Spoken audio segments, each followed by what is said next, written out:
What's going on, fellow A-plussers? It is I, your Morphinominal host, as always, Adam Perez, back once again with a brand new episode of A-Plus Morphinominal, your weekly stop for your Power Rangers, Super Sentai, Kamen Rider, Ultraman news and reviews, streaming live over on our YouTube page today, along with us on Facebook as well as Twitch, ladies and gentlemen. Thank you guys so much for certainly joining us here for a brand new episode, as we've got quite the topics to definitely go ahead and dive into today. We're going to be breaking down Dino Fury episode number 4 for you guys, so definitely go ahead and check that out. We're also going to go ahead and get into some Power Ranger 30th anniversary rumors and maybe possibly leaked information that's wind up dropping in here from Jinsaku. We're going to dive into that for you guys a little bit. Also, small little segment of Simon Says, and then of course we're going to be diving into your guys' tokusatsu news and then live viewer questions to go ahead and certainly wrap up this particular episode, guys. But happy Saturday. I hope everybody's having a fantastic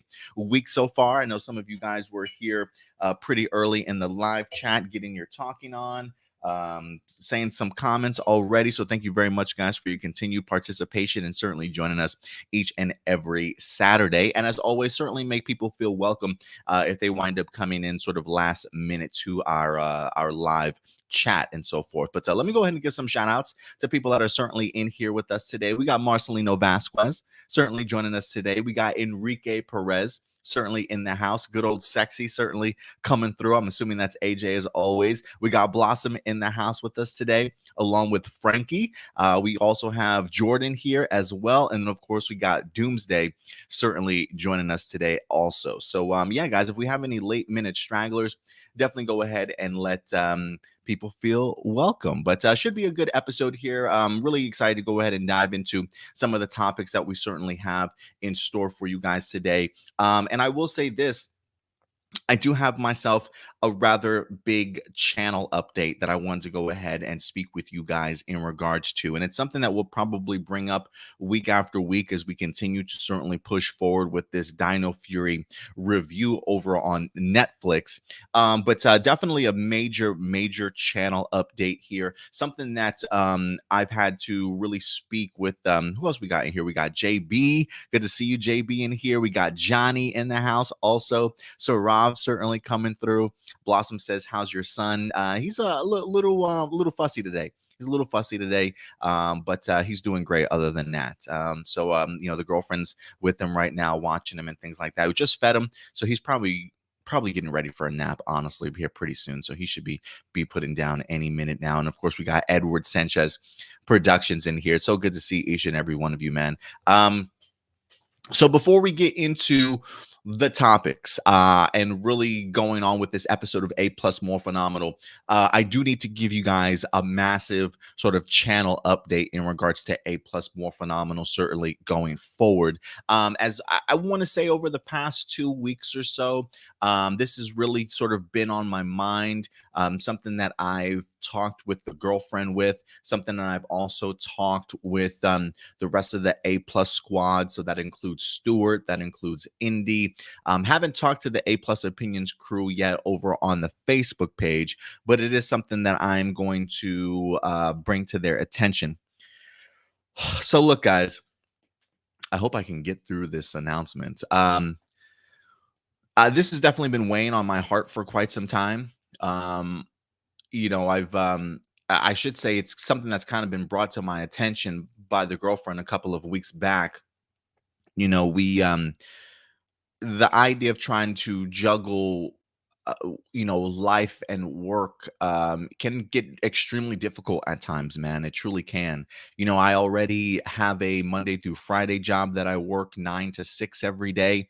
And then usually once I'm done with that, I usually focus a lot of my free time on my YouTube channel. As you guys know, I have 2 YouTube channels, A Plus More Phenomenal and A Plus Hero Report. And I find myself working on that countless hours throughout the day and over the weekends. We produce 2 live shows here a weekend, usually go for about 3 hours or so. So the prep time all week, the individual content we create all week, it really does make for a very difficult sort of life and work balance around here. You know, one of the things my girlfriend said to me the other day that kind of rattled me a little bit, you know, she said, she said something along the lines of, I'm not so much worried about me getting out more. She says, I'm really trying to get you out of the house more. And I started thinking to myself, I'm like, damn, do I not am I not am I not having a social life? Like, am I not going out and experiencing other things and taking advantage of wonderful opportunities to hang out with, me and my family and things like that? And it just got me thinking about, like, when was the last time that I've actually gone out and just really enjoyed myself or socialized with some of my friends, right? It's easy to say the idea of the pandemic keeping me inside and keeping me indoors sort of thing, right? But I almost think it even goes back a little bit further than that. I almost feel like maybe the past 10 years of my life, I feel like I've kind of secluded myself at home. Not to say that I haven't gone out and had fun, you know what I mean? But the past 10 years have truly been just work and YouTube, as I try and create and build several different channels over the past couple of years, sort of thing. And so my life has really changed in a different direction where I've become a little bit of a workaholic, where that's all that I seemingly know these days, So it just got brought to me that, man, Adam, you really need to get out of the house a little bit more and find some time sort of for you. And I feel like that is something that has definitely been missing for me for quite some time. And I have made the decision that I think it's time that I start taking some things off of my plate. Especially considering the fact that I am juggling two YouTube channels at the moment. Now, you guys recall, if you have been riding with me since 10 years ago, or maybe you joined me 5 years ago, whatever the case might be, we did have a YouTube channel previously, A Plus Opinions, that we had like 15, 16,000 subscribers, really built up until, unfortunately, copyright strikes from Toei really just jacked up our entire channel, and it was terminated.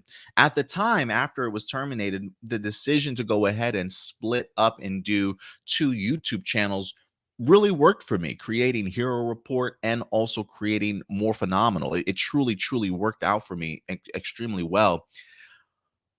But life has other plans sometimes. And the birth of my child and realizing that Cindy was pregnant and stuff is a really life altering sort of decision kind of going forward. And I mentioned to you guys before, once Noah was going to be here, that it's going to be interesting to see how things change, what changes when it comes to A Plus More Phenomenal in regards to allowing me to create content and things like that.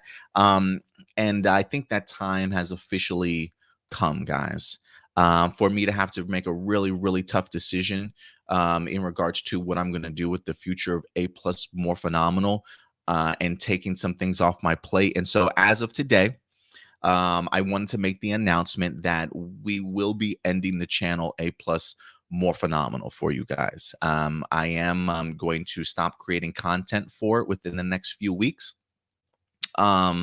And put more of a singular focus directly to Hero Report kind of going forward. I feel kind of bittersweet about this decision, for a couple of reasons. One, when I first started doing YouTube, it was to talk Power Rangers. It's what I joined YouTube for specifically, when I first got on board, and then I decided to expand, to talk a little bit more about other things also, because my nerddom is expansive and wide, to say the least. And it's also bittersweet because I see the momentum that the channel certainly has in regards to going into the up position. I mean, I keep looking at our subscriber count, and we continue to build and grow and get new live viewer questions and things like that. And I love talking Power Rangers with you guys on a weekly basis. Like, the idea of having a channel devoted to Power Rangers is something that I really enjoy and love doing. It is certainly is a passion of mine. But I would be lying if I said, that my passions don't lie in other places too. I'm very much more a Star Wars, very much more a Marvel and DC fan than I am Power Rangers. Like, if I had to rank my fandom in regards to what's important to me, Power Rangers comes in about like number three, if you will, three or four. You know what I mean? And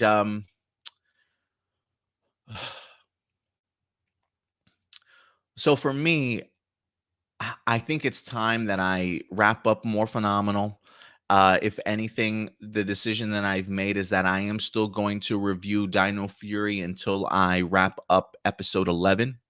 Once I wrap up episode 11, then I am going to be officially done with the weekly episodes of A Plus More Phenomenal. And if anything, if I do create any content for More Phenomenal, it will be at least continuing along with my Donbrothers series, because we just started that, until that wraps. Donbrothers will be the only content that A Plus More Phenomenal is producing after Dino Fury episode number 11 review. And then after that, no more weekly episodes of More Phenomenal. What I have decided to do in regards to still managing to find a place to talk about Power Rangers, I will be taking the Power Ranger aspect and just simply putting that into Hero Report. So when there is news and information in regards to Power Rangers as a fandom, as a franchise, whether that be the 30th anniversary stuff, whether that be the Jonathan Entwistle stuff, because that is still superhero genre related, we probably will be making a little bit more of a home for Power Rangers over on A Plus Hero Report. So really, I am just trying to eliminate extra content that I find myself producing throughout the week, especially later on in the week, because I really am trying to free up my Fridays and Saturdays specifically, really so that I can get out of the house, hang out with my friends, hang out with my family, and really spend those very important times with them and continue to see my family grow, and allowing me to have some free time for my own personal life to take care of things that I certainly need to, but also changing my singular focus on one channel, not feeling so incredibly stretched thin, so I can really put a lot more quality and content into Hero Report. And I think the idea of us on Hero Report even experimenting with a midweek sort of episode dropping on a Wednesday, I think the idea of talking about news on Wednesday and a Sunday on Hero Report will open up opportunities and more time to talk Power Rangers whenever there is certainly news worthy of talking about. So a lot of the tokusatsu stuff that I've been doing, no Ultraman reviews, no more reaction videos on my part. The Donbrothers will be the last Super Sentai season that I review over on More Phenomenal. So again, after that, More Phenomenal will be officially wrapped. I will keep the channel up though, so that the content will at least remain over on YouTube for however long that it certainly will. If anything, maybe I'll take some of these playlists that I have for More Phenomenal and move them over to Hero Report. So the channel will certainly remain. But again, after Dino Fury episode 11, I will not be doing reviews for it on More Phenomenal. And after Donbrothers wraps up, that will be the last amount of content that I produce for More Phenomenal, certainly going forward. Look, I've spent years doing content for Power Rangers. Um, I do really enjoy the fandom, even though it does have its toxic ways at times. But I've made some incredible friends here. I've had the opportunity to really just have a blast talking Power Rangers with some of you guys. And it's been really difficult over the past couple of years to be past couple of months to really be able to balance everything the way that I certainly would like to. So what I'm going to do is there is a link in the description box below to our A Plus Hero Report channel. If you guys want to subscribe to that channel, you certainly can. I would definitely recommend it, because again, we will be talking Power Ranger news and content over there on A Plus Hero Report going forward, after I wrap up Dino Fury episode 11 here.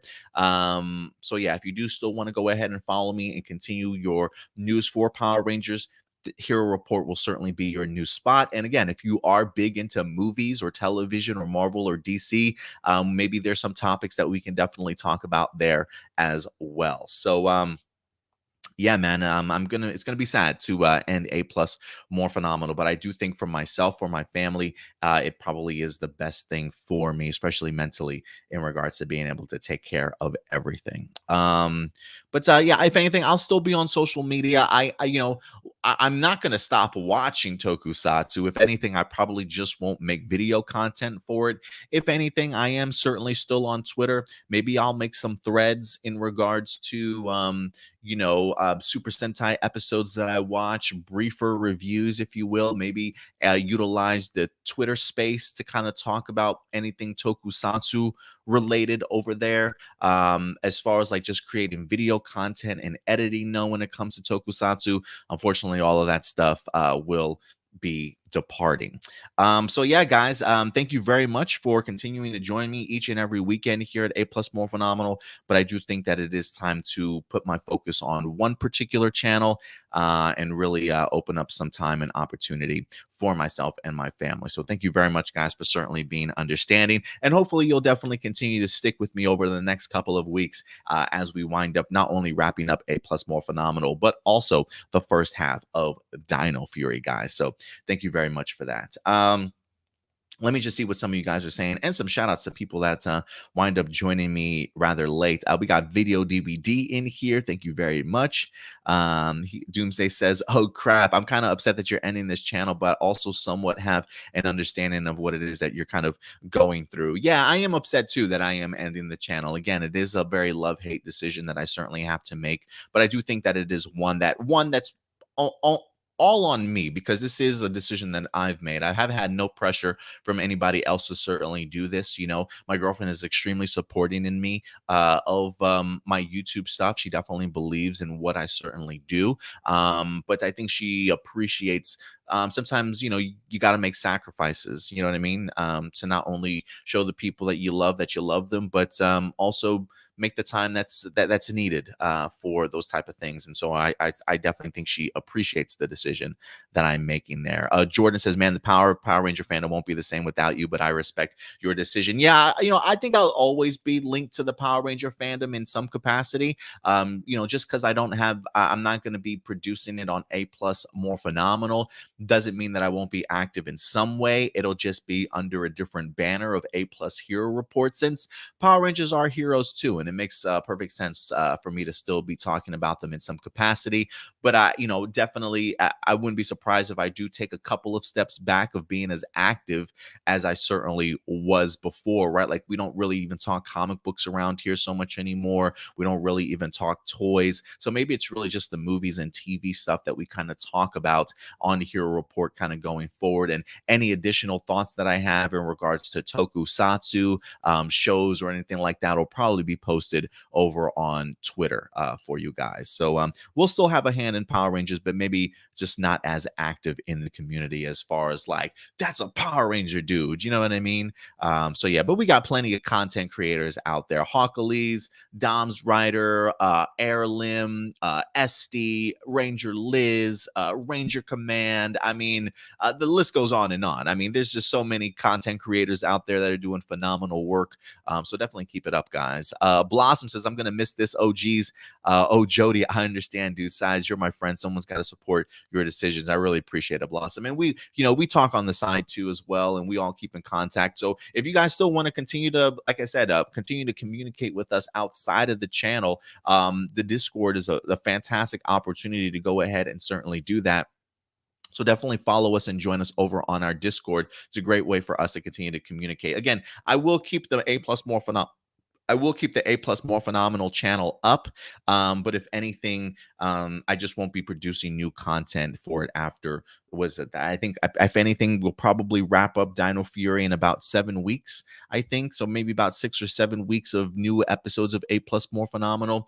And then if anything, I'll probably put like a channel update video over on the YouTube page, so that people that do come to it after we've stopped making content, if they do want to find us for Power Ranger news, I'll give them a link and provide a link for them to our Hero Report channel. So hopefully this will allow us, because look, we've got 1,000 subscribers here at this channel, almost almost 1,100 subscribers. Maybe we can get some of those subscribers to move over to Hero Report if they know we're still talking about Power Rangers. But we'll see. We'll see what carries over and certainly what doesn't. Sarav says, man, this announcement is tough, but considering the recent developments, it's only fair. I appreciate it, Sarav. Thank you very much, man. He says, Marcelino says, I understand, Adam. It's sad that Morphinominal will be gone, but it's more to say, stay social in your personal life. Yeah, and looking around, I have become very much a workaholic. I've been doing this for 10 years, and while I'm not stopping doing anything YouTube related, I do need to kind of take some things off my plate. And I think, this is a way for A Plus Hero Report to kind of morph into what maybe A Plus Opinions was, sort of that hub for everything that we talk about, right? Because we talked Power Rangers and we did reviews for Power Rangers over on A Plus Opinions as well. So it almost feels like A Plus Opinions, when everything is said and done, has now sort of officially morphed into A Plus Hero Report. So it's interesting how it kind of all comes together with some of the decisions that we make. Jordan, what's up? He says, we will miss watching and hanging with you all and Saturday afternoons, chilling, drinking coffee, and watching Power Rangers. Yeah, man, it's gonna feel weird. I'm not gonna lie. It's really gonna feel weird for sure. Emmanuel, what's up? He says, when I get to talk my favorite franchises, it really validates how PR still has quality over the years to come. Definitely agree, Emmanuel. Yusai, what's up, Yusai? Good to see you in here, man. He says, but you already know, Adam, you're that guy. Much love to your family and the community you created here, bro. Thank you so much, man. And that's always what I really wanted to do. And listen, we still will continue that community just on another channel. But that's really what our community is just all about, man. We just want to be able to provide a safe haven for people that are in the fandom, to where we can talk about things that we love, things that we can be critical about, but still be opinionated and, most importantly, respectable and respectful of each other's and others' opinions, even if we don't necessarily always agree, right? And so I always want to make a very safe haven and a community for people like that. And hopefully that's something that we've been able to create here and carry along. But thank you very much, Yusai, for all the fantastic words, man. I really appreciate it. Frankie's sad about A Plus Morphinominal. Sorry, man. I know it's sad myself. Trust me when I say, but Blossom says hashtag family first. Absolutely. But we'll keep you guys posted. Remember, if anything, maybe we'll have a little bit of a countdown ourselves for each day, each week as we get closer to the finale of A Plus Morphinominal. But I think we've done a fantastic job of building what we have built here within the past year or so. Excuse me. Sorry, I almost hit my mic. But with that out of the way, I will say this. Oh, Edward says, I can't believe that A Plus Morphinominal is ending. Yeah, I look over at some other YouTubers too, like Ranger Liz. Ranger Liz had a weekly show over on Fridays. I don't think she's doing her weekly show anymore either, unfortunately. She's got kids of her own and a husband and a life, and it really does get hard to have to tackle and juggle everything in your life that you want to be able to do, along with content creation sort of thing. And especially with us creating like a 3-hour show, sometimes that can be a little bit much. You know what I mean? So it feels very much needed. A sad revelation, but one that I think will hopefully allow A Plus Hero Report to grow now that we have a little bit more of a singular focus. And with the Jonathan Entwistle Power Ranger stuff, this will still allow us to have a home and provide a home for Power Ranger fans, being open about how we talk about Power Rangers, right? Making it a part of the conversation when we talk about other fandoms and other franchises and things like that. So that if people are looking for a home, at least when it comes to their Power Ranger content, if it's not here on Morphinominal, they can find it on Hero Report. So we'll definitely make sure that Power Rangers doesn't get forgotten about when we talk about Hero Report. So again, I think Hero Report, we will be doing a midweek show on Wednesdays, and then of course the end of the week show on Sundays as well. So once we finish with Dino Fury, I think it will in fact be opening up a 2-time a week A Plus Hero Report, so that if any Power Ranger news does drop, we'll definitely have a home for it. Because as Hero Report is right now, us just doing one show on Sundays, sometimes the Power Rangers news or information didn't always make it as far as make the cut sort of thing. So now we definitely want to be able to give Power Rangers a voice on our Hero Report channel. But thank you guys for taking the news as well as you certainly have. But we'll definitely continue to be on YouTube in some capacity. But now that we've gotten that channel announcement out of the way, we can't forget that we're actually here to talk Power Rangers. So let's go ahead and get into it, guys, as we go ahead and start off this week's episode of A Plus More Phenomenal with our Dino Fury review. What was the name of this episode? It was like Tiny Pieces, Tiny something. I can't quite remember. Season 2, episode number 4, another fantastic episode here of Dino Fury. For me, I mean, not only do we get the opportunity to see a brand new Zord in the Paka Smash Zord, but we also wind up getting ourselves a brand new armor formed in the Paka, or is it the Smash armor? What did I write it down as? Because I think, what was the name of it? Let me go ahead and pull it up. The Smash Battle Armor is what we wind up getting. Even in the Zord formation, the Smash formation looks mean. I love the cockpit, like the head that winds up exchanging. It almost looks like he's got like a knight sort of head on or some sort of helmet. Really mean looking, but I absolutely love that formation that we wind up getting in here. So we got some really great power-ups for our Rangers. And trust me when I say they're definitely going to need them, especially considering how this episode ended with Void Knight finally getting the final Sporks that he certainly needed, right? We saw Oculo very much in the beginning of this episode mention the fact that he located the last Sporks in the city. Just goes to show you how far along we've come in Dino Fury so far. That majority of all the Sporks that can be collected really has been collected. As Oculo brings back the last Sporks, I think this one Sporks doesn't give him quite enough energy. But trust me when I say Void Knight very much was looking at Oculo the entire time as his last and final Sporks. And he finally does get it at the very end of this episode as the Rangers defeat Oculo.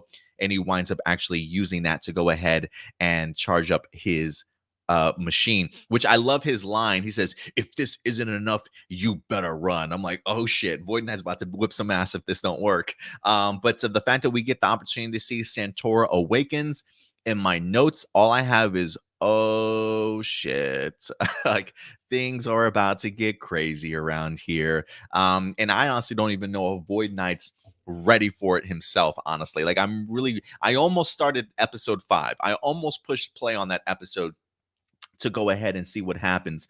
But I have in the words of Star Wars, I have a bad feeling about this. I don't know exactly how this is going to go as of yet, but Centaurus Awaken and Void Knight, you got what you wished for.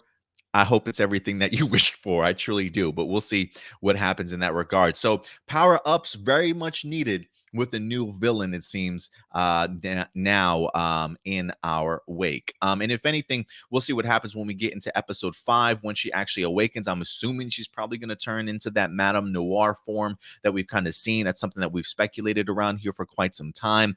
So I am very much fascinated to see how this Void Knight storyline winds up ending. So the fact that Void Knight got what he wanted, impressive, man, impressive. So we'll see how it goes.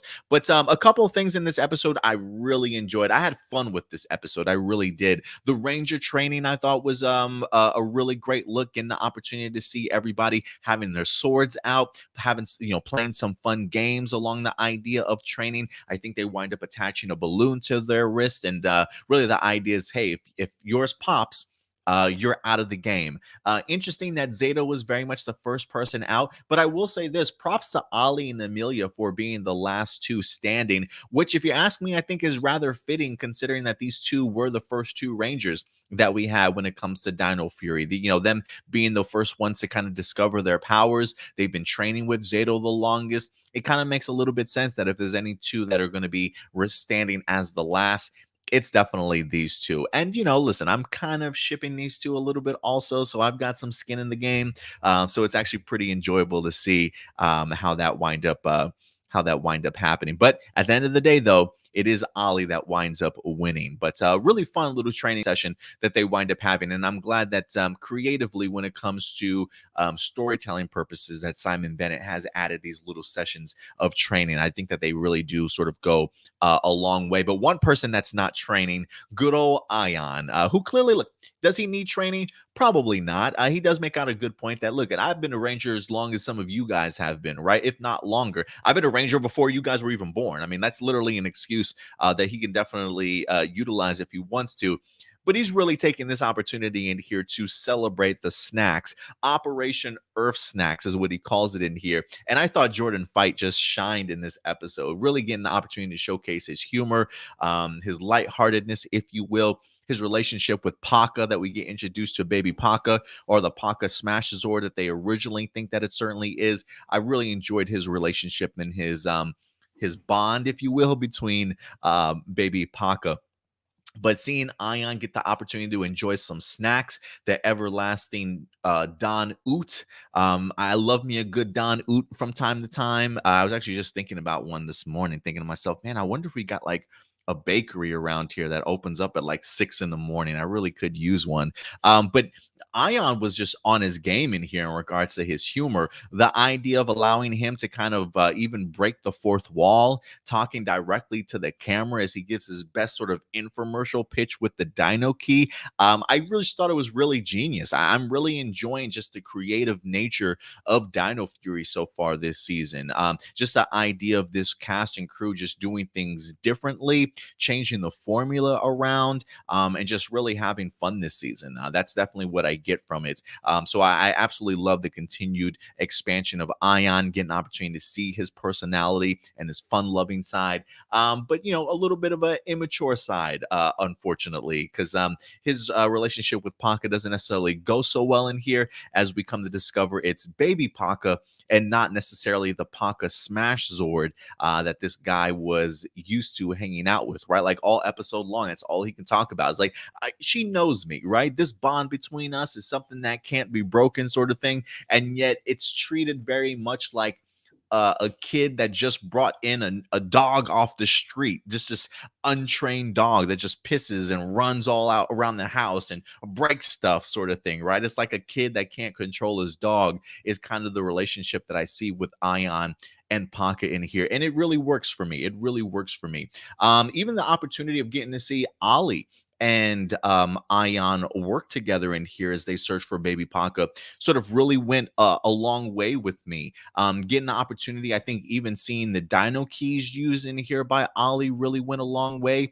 I think we see the vision utilized, which was a pretty cool effect, and we get the hearing, the echolocation utilized once again. I think we've seen Zato utilize that in the very first season, but I almost really even enjoyed its use this time around. So I had a really fun time seeing those Dino keys utilized as Ion and Ollie are teaming up to go ahead and find baby Paka. And so much to the point to where, Ion really understands how much he kind of screwed up this situation that they found themselves in, and allows Ollie to wind up using the Smash battle armor, which looks fantastic, man. I used to be a fan of boxing, not so much anymore. But I do love the idea of a boxing Zord and a Smash armor that's got these gigantic sort of gloves on them that they certainly just rock. It's just a really cool design that I'm honestly a really, really big fan of.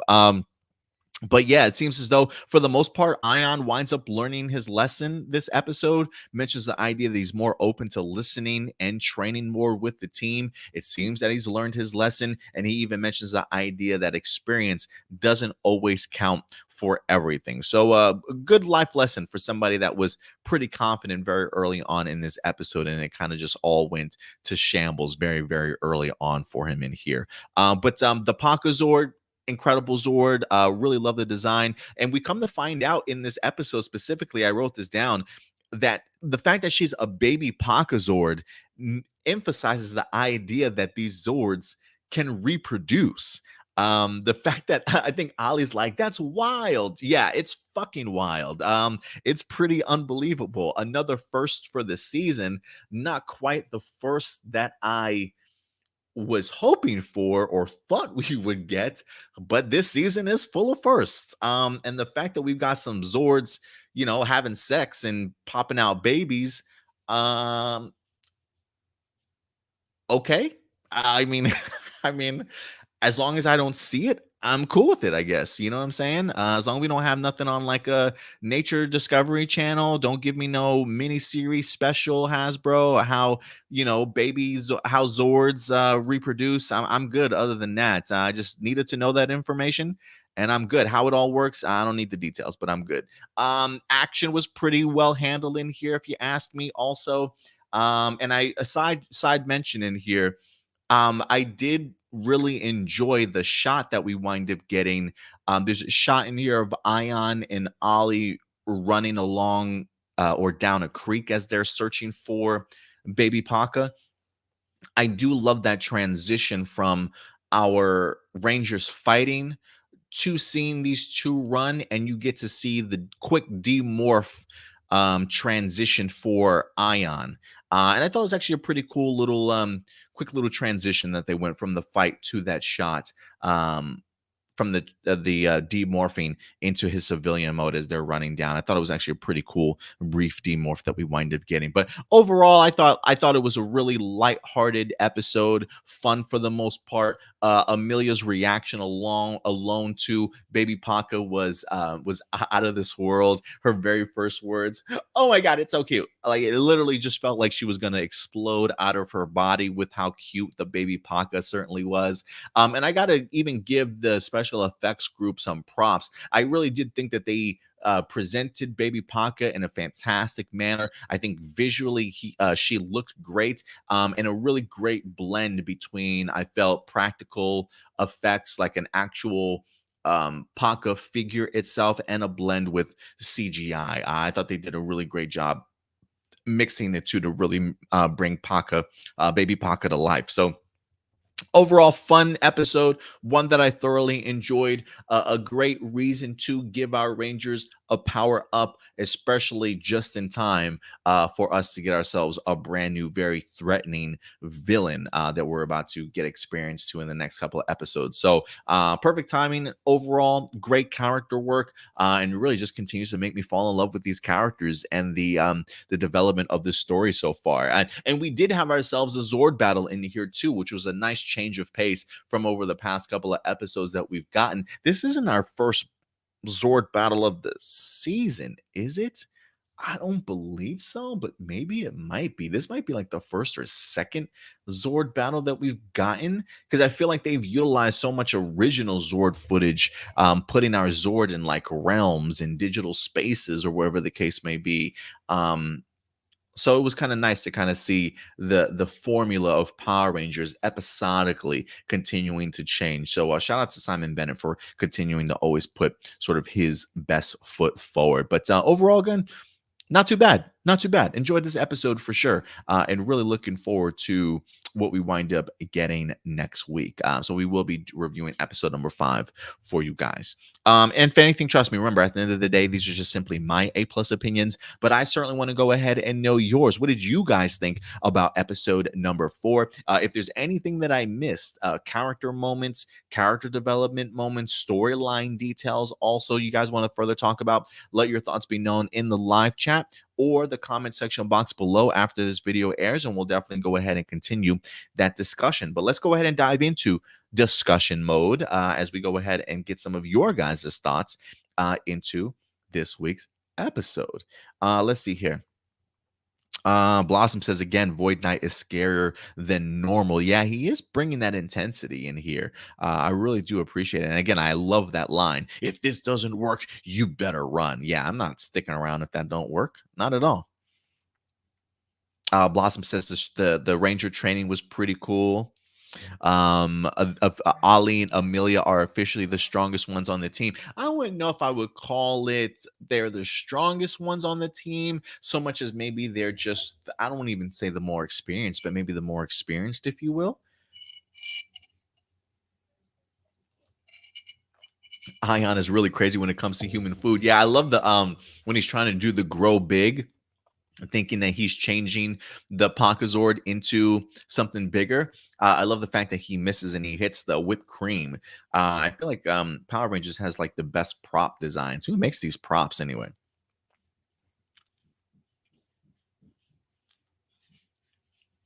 Ah, yeah, that was a great shot. That was a great shot. Rob says, I liked how Oculos Sporks was framed. The idea of Void Knight teleporting directly below the Sporks as it drops and the framing tilting a little bit. Yeah, I don't know who the director was. Was it Charles again? I don't know if Charles was the director or not, but I really enjoy Charles's direction for Power Rangers. I really do enjoy it so far. Um, Usai says, I call bullshit on Ollie or any of the Rangers being able to take out Zato. That just seemed wrong. Well, um for Zato's purposes, I think he was double teamed. And probably while Zato I think should probably be able to hold his own against two, he was at least double teamed. I think it was Amelia and um Javi that were double teaming him, and I think he was distracted by Amelia, and Javi took his out, and then Javi was laughing, and Amelia caught him while he was distracted too. So I get what you're saying, Yusa. I definitely get what you're saying, but I'll put it to the fact that he was distracted. He had two people against him. What's up, Jin? Good to see you in here, man. Jin Saku, good to see you, buddy. Let's see here. What else we got? Video DVD says the Ponka CGI Zord interactions were amazing. I agree. And man, that shot of the Sporix falling, the Void Knight appearing and catching it was sick. Yeah, I'm glad that you guys pointed out that Sporix shot. I usually try and pick out really great shot selections, great cinematography work, and that was definitely one of them. But yeah, I would agree with you too. Video DVD that Ponka CGI really worked well. I thought it was a great balance between practical and effects on that one. What's up, Sherman? Good to see you in here. Good to see you in here, Indy. Yeah, Blossom. That was my reaction too when they found out that Zords reproduce. I was like, what is happening? But yeah, the morphing grid clearly works in mysterious ways.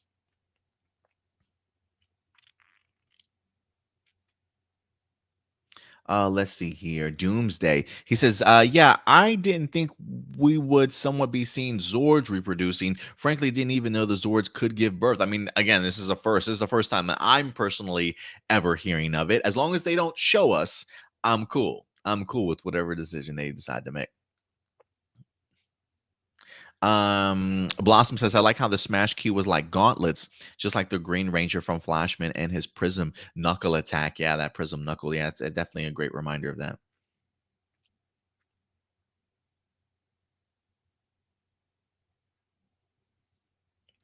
Edward Sanchez, he says the baby Paka Zord is so adorable. Absolutely. I wouldn't mind having that prop. Like I've seen interviews with Simon Bennett when he's had that baby Paka prop like on his bookshelf. Yeah, I would definitely love to have a prop like that.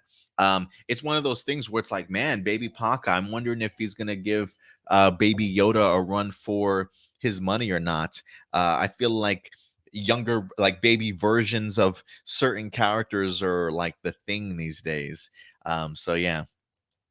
Yusai says, hey, I'm just saying, bro, we just seen Momotaro get double teamed by two new Rangers in the episode, and he schooled them. Zato is way more experienced than any of these kids. Yeah, no, I agree with you, Yusai. I definitely agree with you, man. Definitely agree with you.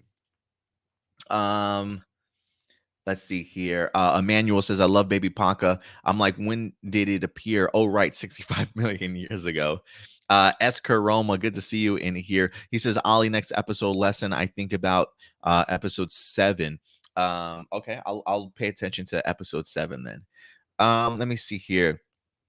Doomsday says, for real, everything in Dino Fury is out of this world. I'm honestly surprised that neither the season nor the Ranger cast were nominated for any Kids' Choice Awards. Yeah, I do wonder that also, even though I know Dino Fury, I think one is like one of the best series over on Nickelodeon. I thought Nickelodeon a couple months ago had like a tournament or like a polling, and like Dino Fury made it all the way to the finals and won, I thought. Granted, it's not necessarily like an award, but I get what you're saying, Doomsday. I think they're just I think Nickelodeon was just always butthurt at the idea that they didn't produce the show. They were just airing it, right? So it was never like their show. So I think that's probably, they might have felt some sort of way. Emmanuel says, I would love for original footage of Ion using the P.A.K.A. Smash armor be a good color scheme and his rivalry with Wreckmate better. It would not surprise me if we eventually do see him rock the armor at some point this season. They have taken liberties, like even if it's not in the Super Sentai footage, I think they probably have not had a problem with putting somebody in the armor before, or at least doing original footage. So it wouldn't surprise me if Ion does get to, at some point in time, rock that armor. Jordan says, really loving the season so far. I've been trying to stretch it out, but I'm on episode 8 now. Yeah, I'm about to go ahead and dive into episode number 5. And I've watched every episode. Every episode I have seen so far has been pretty enjoyable, and really, really excited for this season, honestly. So they really have outdone themselves this year around. It feels very much like they've learned from their lessons of the past when it comes to Beast Morphers, made some corrections and some changes. And now we've got ourselves a pretty stellar season so far. So I haven't watched an episode this season. I've just been like, damn, that's bad episode, or been bored out of my mind. There's always been something I could really draw from the episode and truly appreciate, whether that be one of the heroes, one of the villains, one of the power ups, the storyline, just something. There's always really something that kind of gets me motivated and thrilled to go ahead and push through the remainder of this season. So, but yeah, guys, again, feel free to go ahead and let me know your thoughts on episode number 4, with the premiere of the Smash Battle Armor, Baby P.A.K.A., the Smash formation as the Smash Zord winds up finally joining the ranks, and Santaura finally here, as we see her eyes open towards the end of this episode. And I can't wait to see the impact that she definitely has. So, guys, next week, episode 5, we will, in fact, be reviewing it for you guys. So definitely go ahead and stay tuned.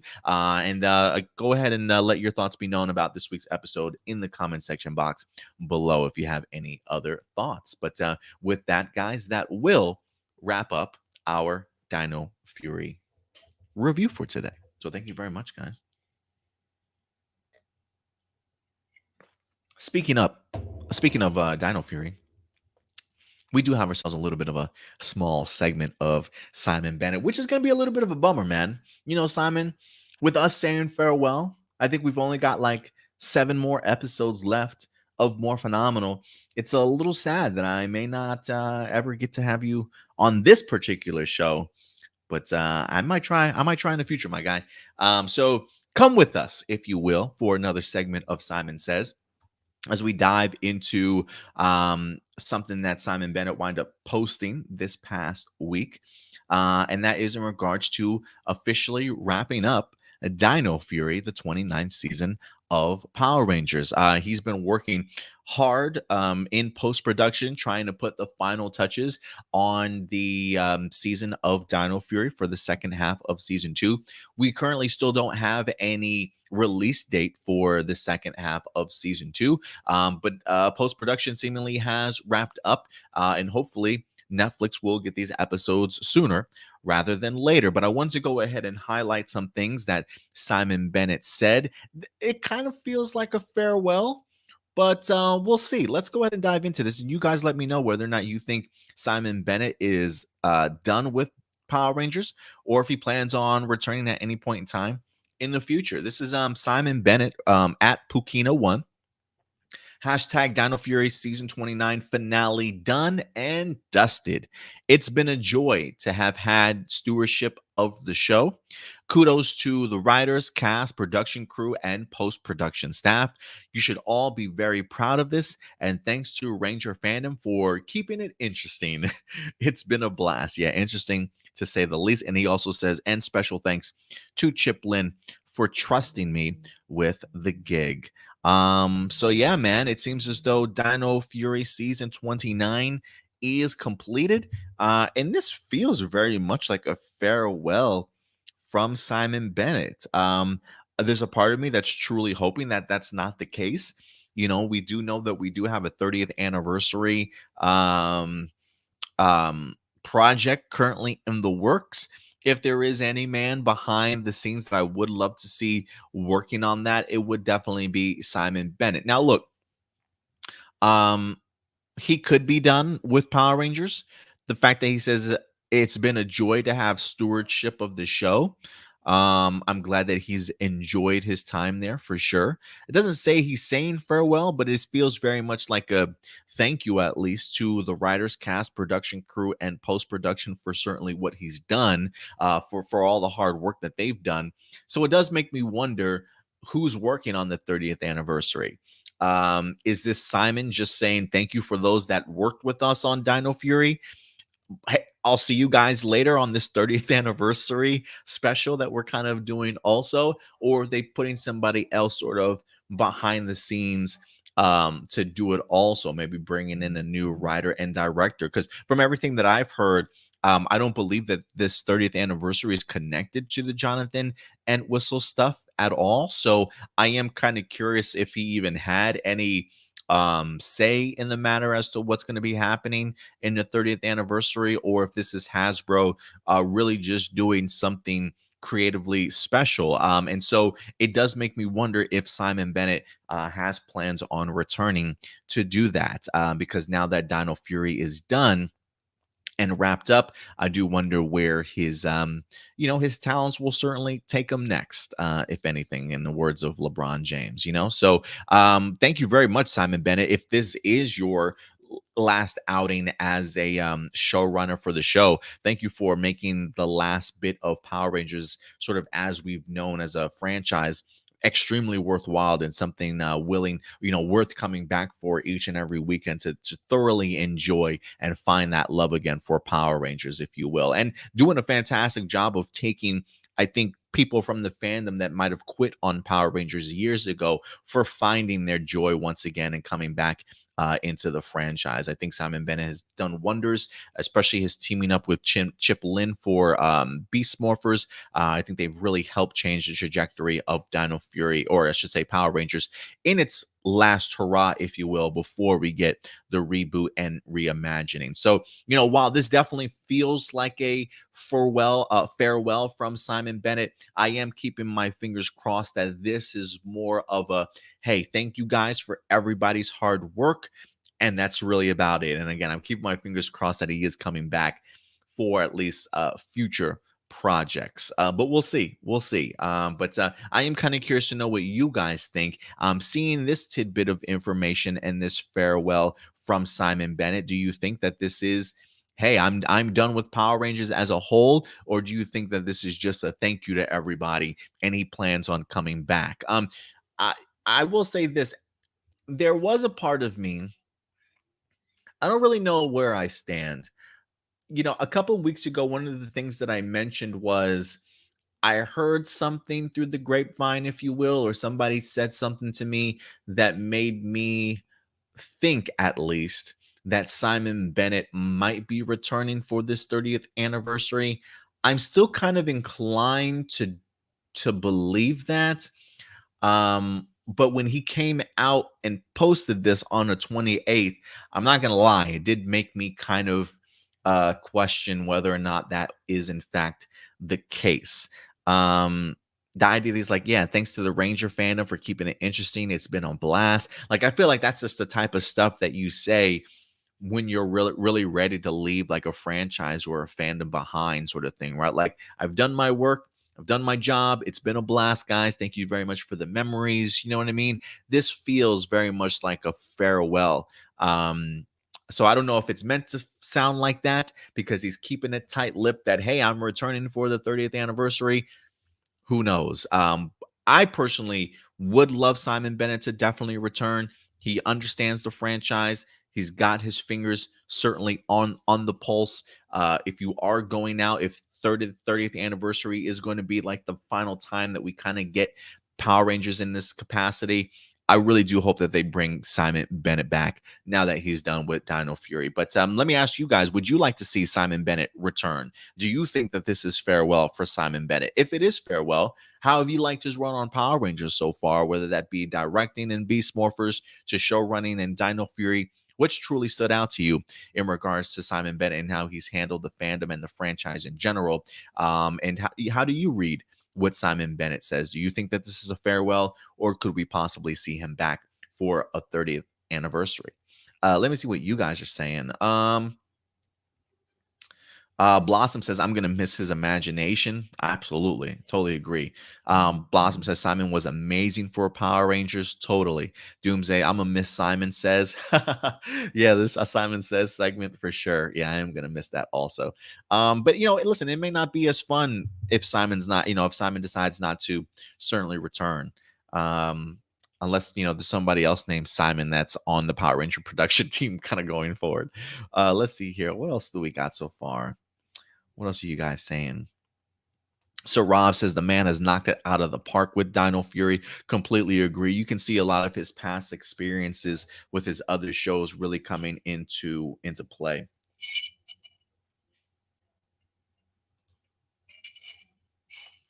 Blossom says his imagination truly saved the fandom. Super Mega Fail nearly killed the franchise. The other seasons were a healing process a bit. Then Beast Morphers and Dino Fury saved the franchise completely. I couldn't agree with you more, Blossom. I think you're spot on with that. Honestly, I really do believe you. Gamers Force, what's up, Gamers Force? Good to see you in here.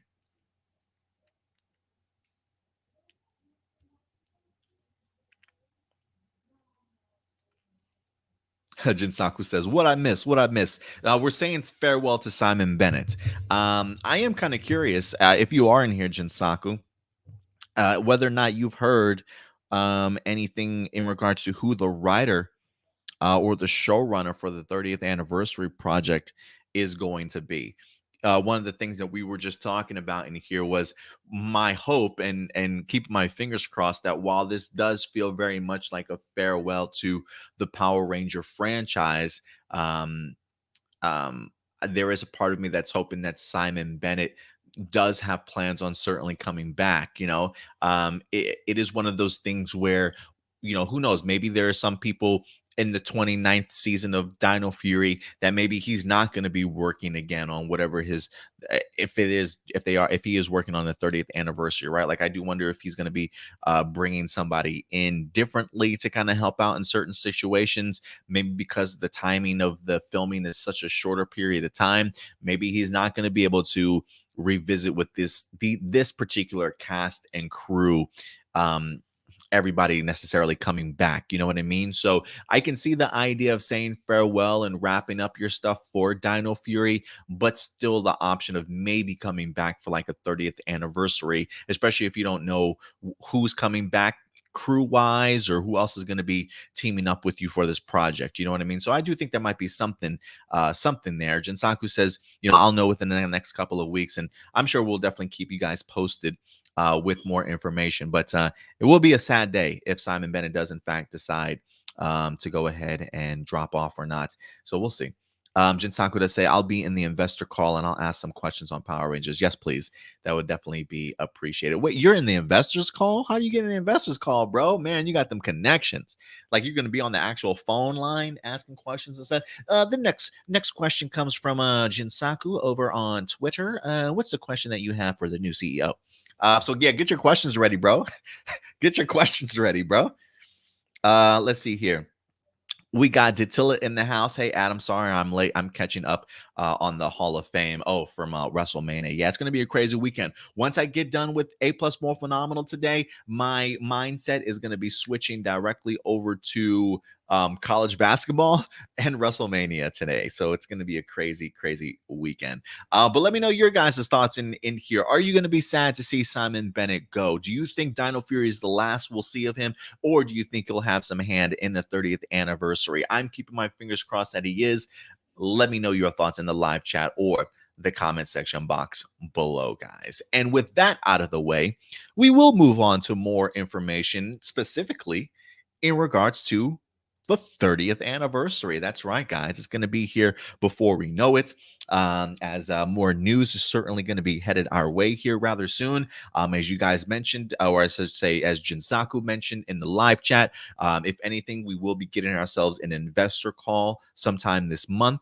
So always very much looking forward to these investor calls to see what tidbit of information they certainly might drop. Have no idea if we're ever going to be getting ourselves a Fan First Friday anytime soon. Maybe that's something that they'll announce on the call as well. But good old Jinsaku, one of the great Power Ranger leakers of our time, has in fact dropped some tidbits of information or some hints for us to definitely go ahead and sort of nitpick and navigate through to try and figure out what this 30th anniversary could potentially be. What's up, PC? No, not yet. We have not talked about Decker yet, but we will.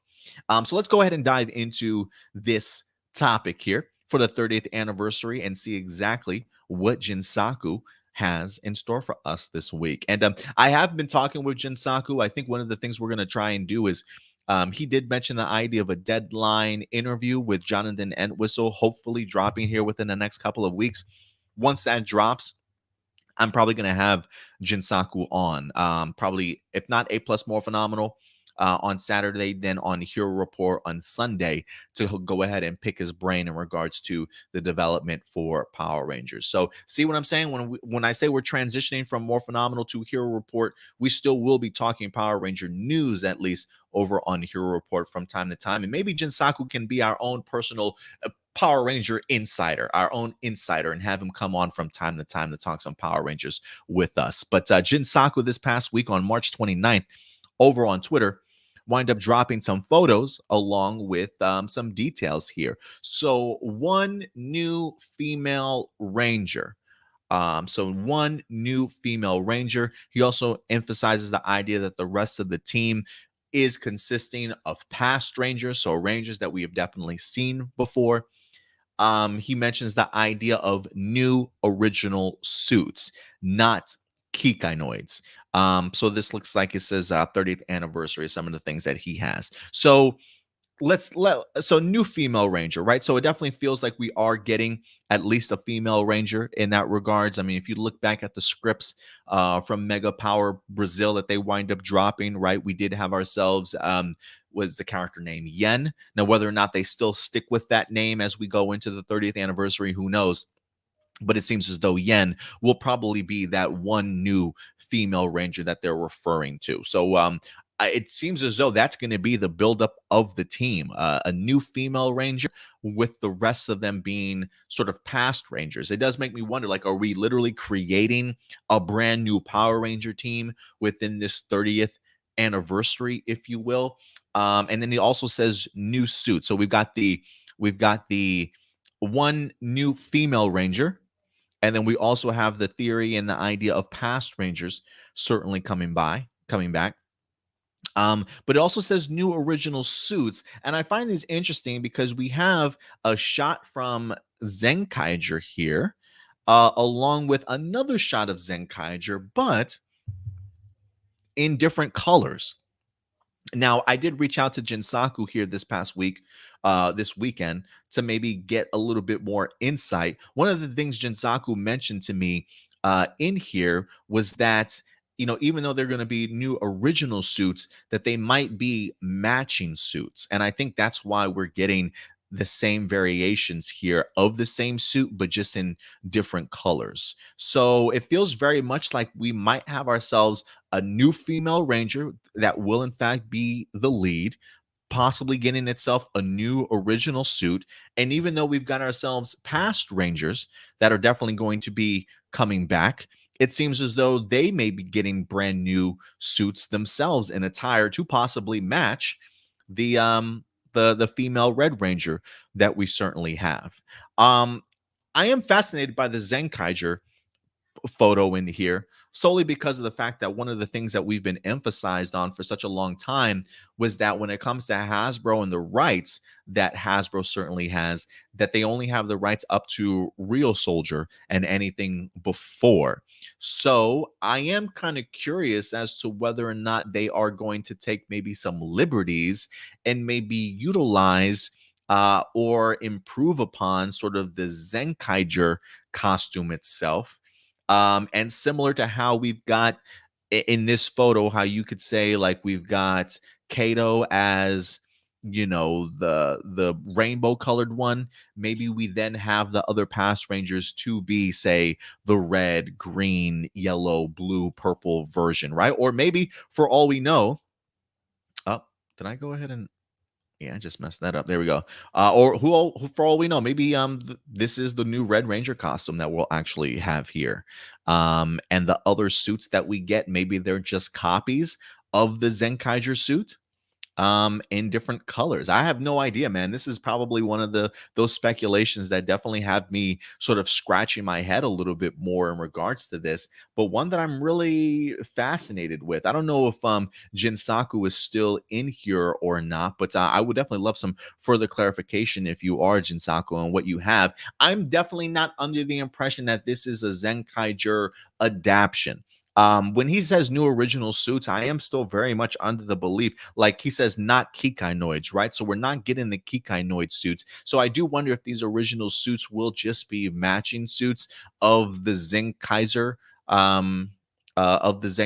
red suit or something along those lines. And then they're all just going to be matching. So one new ranger with the rest of them being past rangers. And if they're going to be doing that, if that's the case, again, that's a gigantic if. This is a big, I would say, grain of salt as of right now. But if it is doing new original suits, to me, that emphasizes the idea of new original footage. And then on top of that, with this only filming 4 to 5 weeks, I'm not expecting any sort of adaptation from a past season in its entirety. This does, again, feel very much miniseries / limited series or movie related to establish at least a new female ranger, bringing back the past rangers and a brand new suits, if you will. So it does make me wonder, like, is this literally, are they literally going to introduce us to a brand new Power Ranger team up or a Power Ranger team of some sort before we wind up sort of wrapping this up? I am very much kind of curious. Let's see here. Doomsday says, even though it's just a rumor, the information seems kind of legit.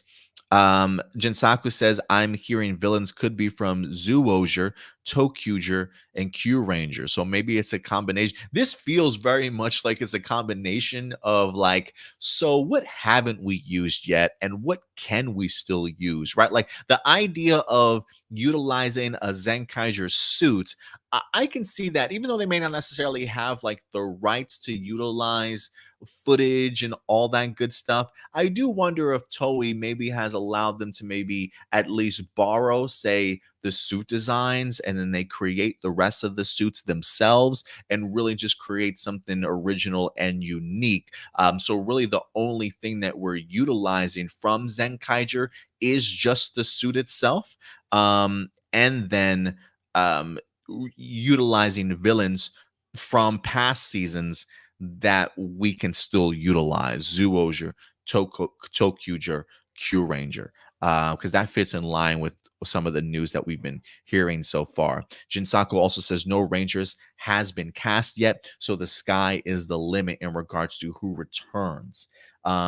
He also says, and they might buy the Zenkaiger white suit as well, but I don't know yet. And that's one of the things that we just said was like, even if what we've been hearing is true, that they only have rights up to Real Soldier, the emphasis that you say the villains might come from Zoojer, Tokuger, Q Ranger would certainly fit with that perfectly, along with the idea of maybe a loan.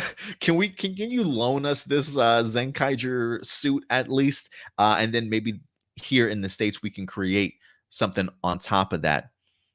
He says, take the Zenkaiger part with a huge grain of salt, 50-50 chance. So there you go, guys. Grain of salt. Always take this stuff with the grain of salt.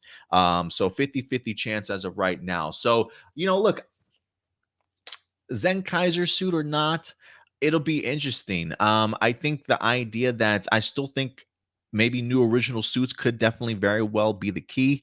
I feel very much pretty good about the new female ranger aspect, past rangers coming back. I'm kind of curious as to like if you could build a cast of characters actors to come back, what actors would you guys want to see build this new team? So if we had a brand new Red Ranger or a brand new female Ranger, if you had to fill up the other 4 spots on the team, what other 4 returning Rangers would you like to return in here?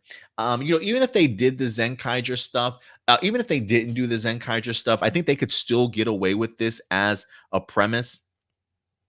Also, they are not using the same teams. Okay.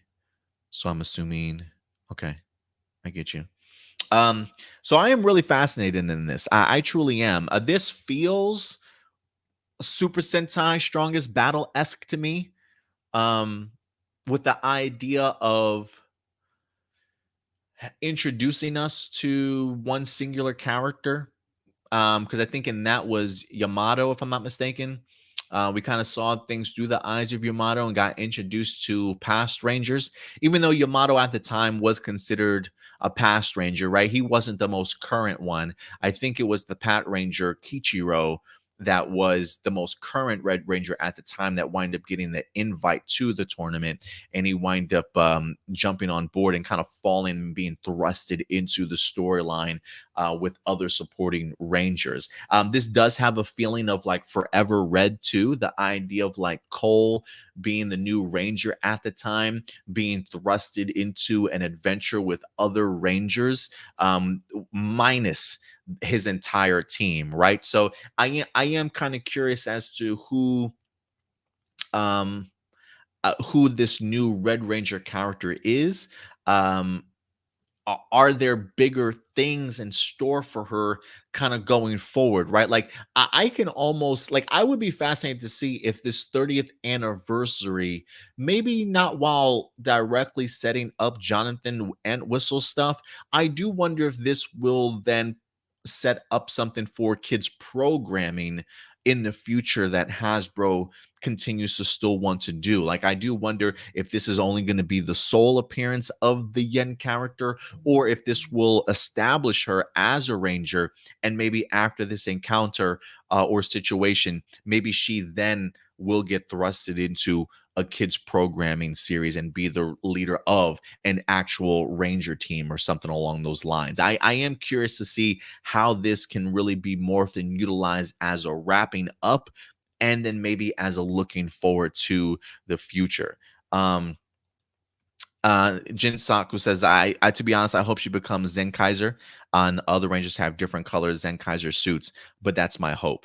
That's definitely a great one. It would be cool for me at least to be able to see past Rangers in original suits, kind of forming a new team. I think that would be pretty neat also.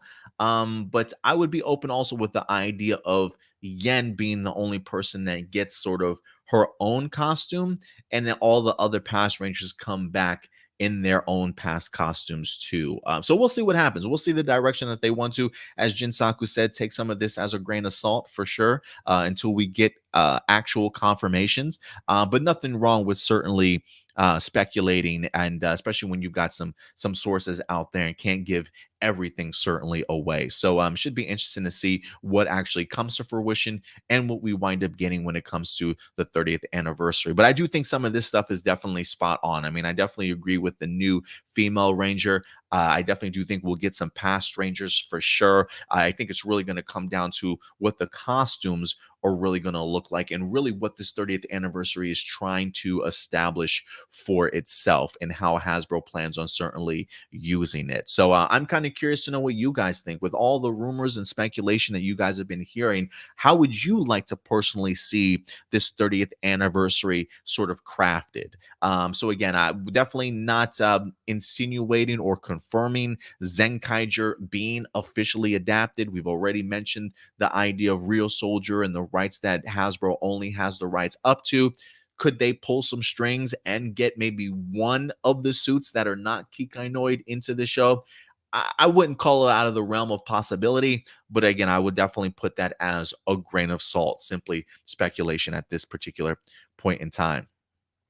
Um, Jinsaku says the amount of PR content we're getting throughout the years is fire. Hasbro era has just begun. Absolutely, and I can't wait to see the trajectory in which this will certainly go. But I think big things are going to happen when it comes to this 30th anniversary. I'm actually really pumped for it, and I think there's going to be a really bright future ahead. Whether that be Jonathan Entwistle stuff or even the idea of kids programming, because for me I think a lot of that comes with original content creation.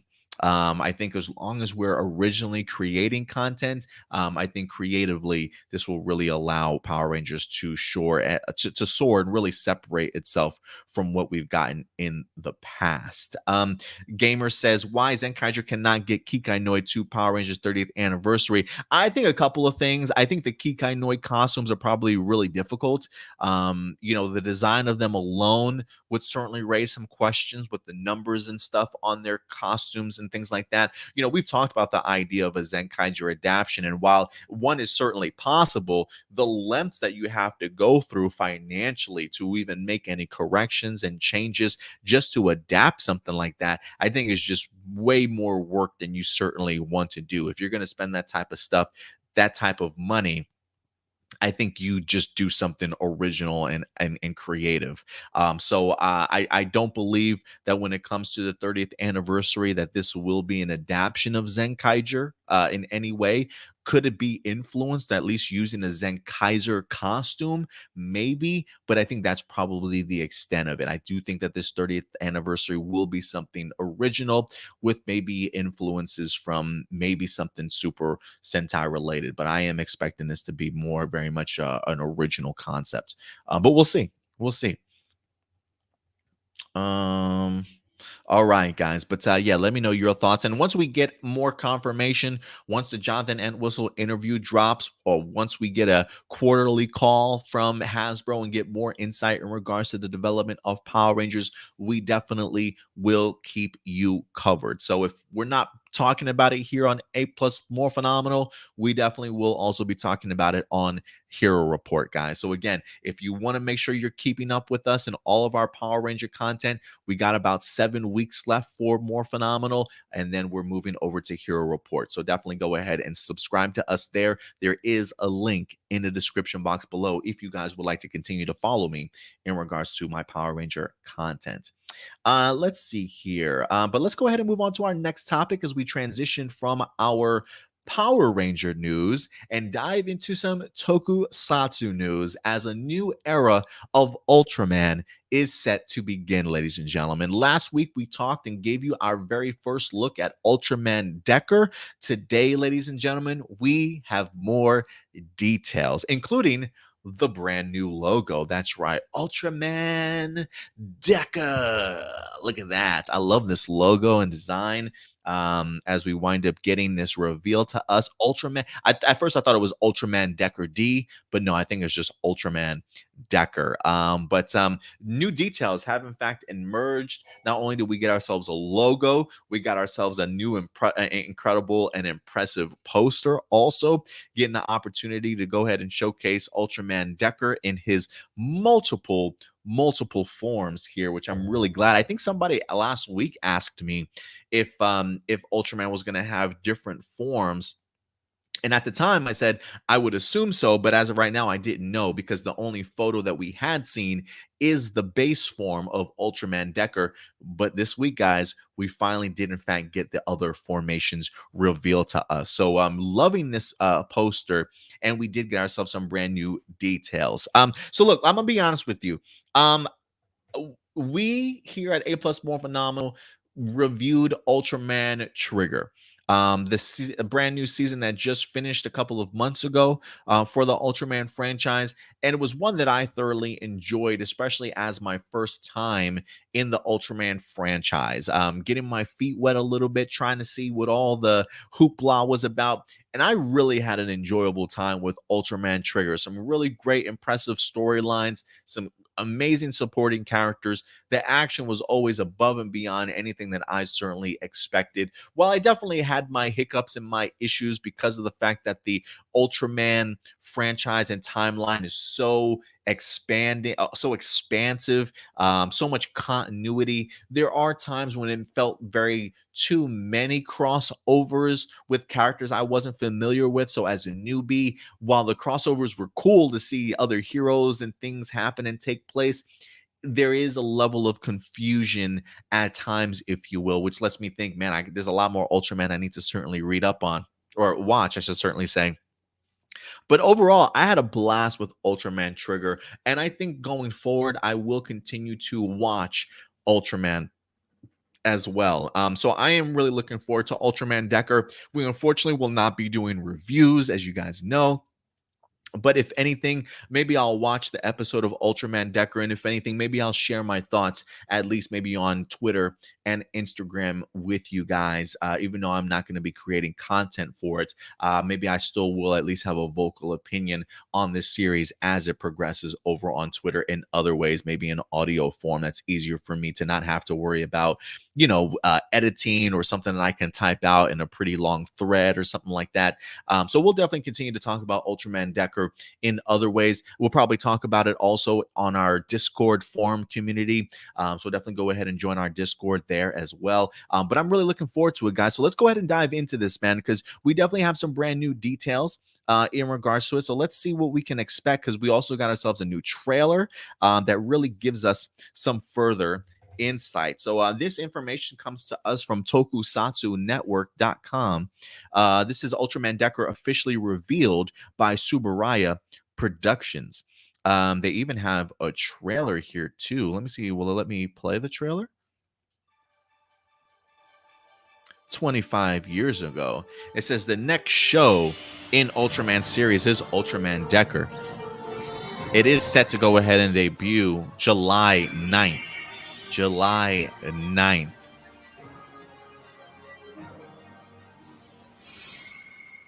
What are we getting this year? Guts Select. Oh, it's the Guts Falcon. Yeah, that's the Nurse Desi. It's back too. Wait. Ultra Dimension. Shine Bright. Flash. Decker. Okay. Ooh, that's a cool pose. So we got Ultraman Decker Flash type here. This is his base form. I believe this is what we saw in the trailer last week when we emphasized it to see what his Flash type. This is his base type. What it actually looks like. Always love this form. I love this armor on the one side of his body. I am really fascinated by why. I will say this. I am very fascinated as to why he's wearing a Guts Select Team jacket. They showed the Guts Falcon. They showed the Nurse Desi. From all of these come from Ultraman Trigger. It does make me wonder, like, has he joined the Guts Select Team?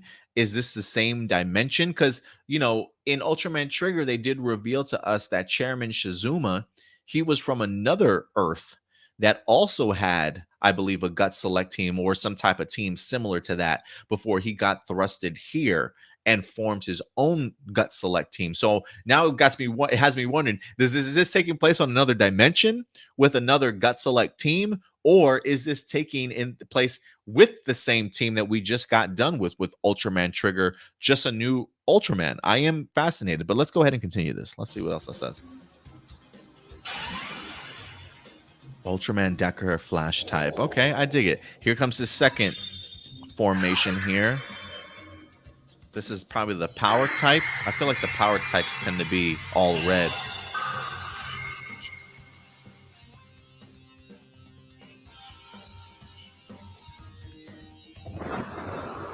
Ooh, look at that blast coming towards him. Okay.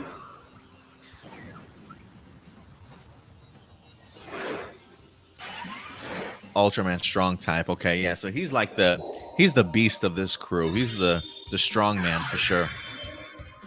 Ooh, elegant. I love that. Even the galaxy expands on his helmet. Oh, I love this. The armor on his arm with that blue shine. Oh, that's sexy, man. It feels very Quicksilver-ish to me. This is probably Flight? Oh, Miracle type. Okay. So we got Flash type, Strong type, and Miracle type. I love the formations. And the armor on the one side truly works for me. Badass. Ultraman Decker, ladies and gentlemen. July 9th, it debuts. The series follows Ultraman Decker, a warrior of light who has shared his power with the 20-year-old Kanata Asumi, who is portrayed by Hiroki Matsumoto. The story also focuses on the new members of the Gut Select team on Earth and the coming of age story. Okay, so it feels as though the Gut Select team has continued on. It does say Decker is set several years after the ending of Ultraman Trigger. So it says, with the threat of the Eternity Core past, a new threat looms over Earth. A swarm of floating objects from space called spheres have begun attacking the planet. Okay, so this is just simply several years after Ultraman Trigger. Clearly, the Gut Select team is very much still a part of protecting this Earth in regards to monsters and things that of that such. And we've got a new team of Guts Select team members that are now piloting the Nurse Desi and the Guts Falcon. So interesting. I kind of dig that idea. Connecting but moving forward. Similar to Trigger, Ultraman Decker seeks to be the spiritual successor to Ultraman Dyna, which aired back in 1997. With the power of the Ultra D Flasher, Asumi can transform into Ultraman Decker and protect the Earth. The Ultra D Flash looks like a small version of Decker's face and has a slot for cards to be placed into it, like its Ultra Dimension card. While not specifically shown, Decker will receive other single-use cards from allies throughout the show. Yeah, the whole card game plot feels very Ghost Sager to me, but I feel like the emphasis of cards is very prevalent in just shows and just Japanese culture in general. So Matsumoto has previously worked in the NHK's drama Yell and other TV shows. He says, I'm honored to become a part of the globally loved Ultraman series. I hope that seeing Kanata stand up against any obstacle, learn from his failures, and grow together with his team can resonate with the audience. And I love the sound of that. So it says Ultraman Decker, he's a giant of light. He's has bestowed his powers onto young Kanata Asumi to defend Earth against Sphere. Decker has three forms: Flash type, Strong type, and Miracle type. Standing 55 meters tall, Decker is a formidable protector of Earth. So there's the Flash type. He can cross his arms and fire the Selgent beam to destroy his enemies. It also shows his Strong type. It says this form excels in physical attacks and has a signature attack, Dolnade Breaker. The attack concentrates all of Decker's energy into his right fist for a powerful knockout punch. Visually, that should be pretty epic to see. And then we also have Miracle type. This form is best suited for dishing out psychokinetic attacks. In this form, Decker can create a miniature black hole in front of his right fist and send out a shockwave called the Rilute wave to make quick work of his foes. Damn, that sounds pretty brutal. We also have the main character, Kanata Asumi. This is Kanata right here. It says at the beginning of the series, Asumi works for his father's rice cracker store. Asumi leads a peaceful life and is friendly to regulars at the store and knows many people in his neighborhood. Asumi is also cheerful, goofy, and kind-hearted. He never ignores someone who needs help, and it is this drive that causes him to confront this sphere head on and awaken the power of Ultraman Decker.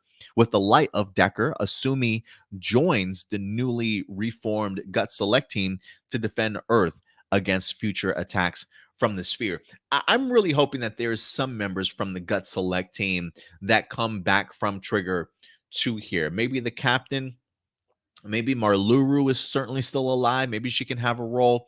Who knows? But I hope that there is bigger connection tissues between Decker and Trigger than just the Gut Select team and the Nurse Desi. It does say here the lead director is Masayoshi Takisu, who has previously been the lead director of Ultraman RB and Ultraman Trigger Episode Z.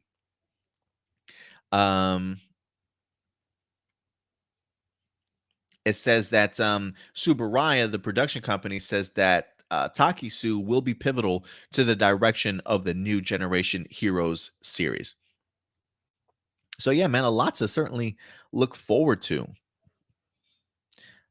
Big things certainly happening. So July 9th, guys, right after Independence Day, we will be getting ourselves a brand new Ultraman series. So yeah, I cannot wait, man. I'm really looking forward to this. I had such a fun time with Ultraman Trigger.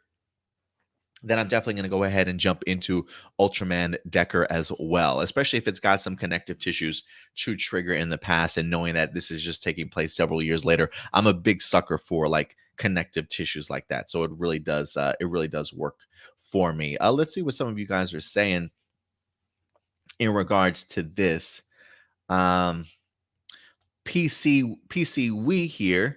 Heavy talk in regards to Ultraman Decker says, the D is just sort of a tribute to Dinah's title as well. When you check the opening, it has D in the name as well. Yeah, similar to how Trigger was, paying homage to Atiga. Decker is definitely doing the same thing for Dinah. It looks that way in Enrique. They definitely will be using the ultra dimensional card. It feels like with the new Henshin device. It looks like that way to me, at least.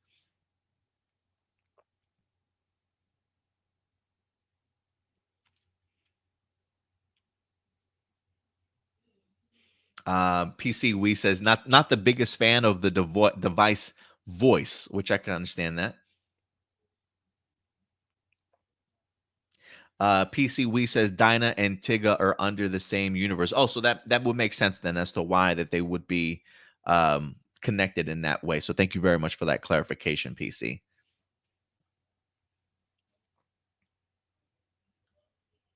PC says, if I'm not wrong, the story follows after 30 years after Trigger event. We'll see if we'll be curious if they've changed that time period or made it a smaller gap in time. You know what I mean? But that is a significant amount of time to be able to have changed the new players, if you will.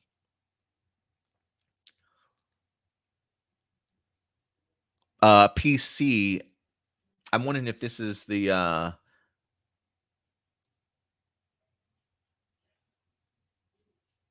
oh, this is the synopsis. He says, the threat of monster attack fades, and the Earth seems once again at peace. Humanity turns its eyes to the stars and heads to space, while its monster attack countermeasures continues to shrink.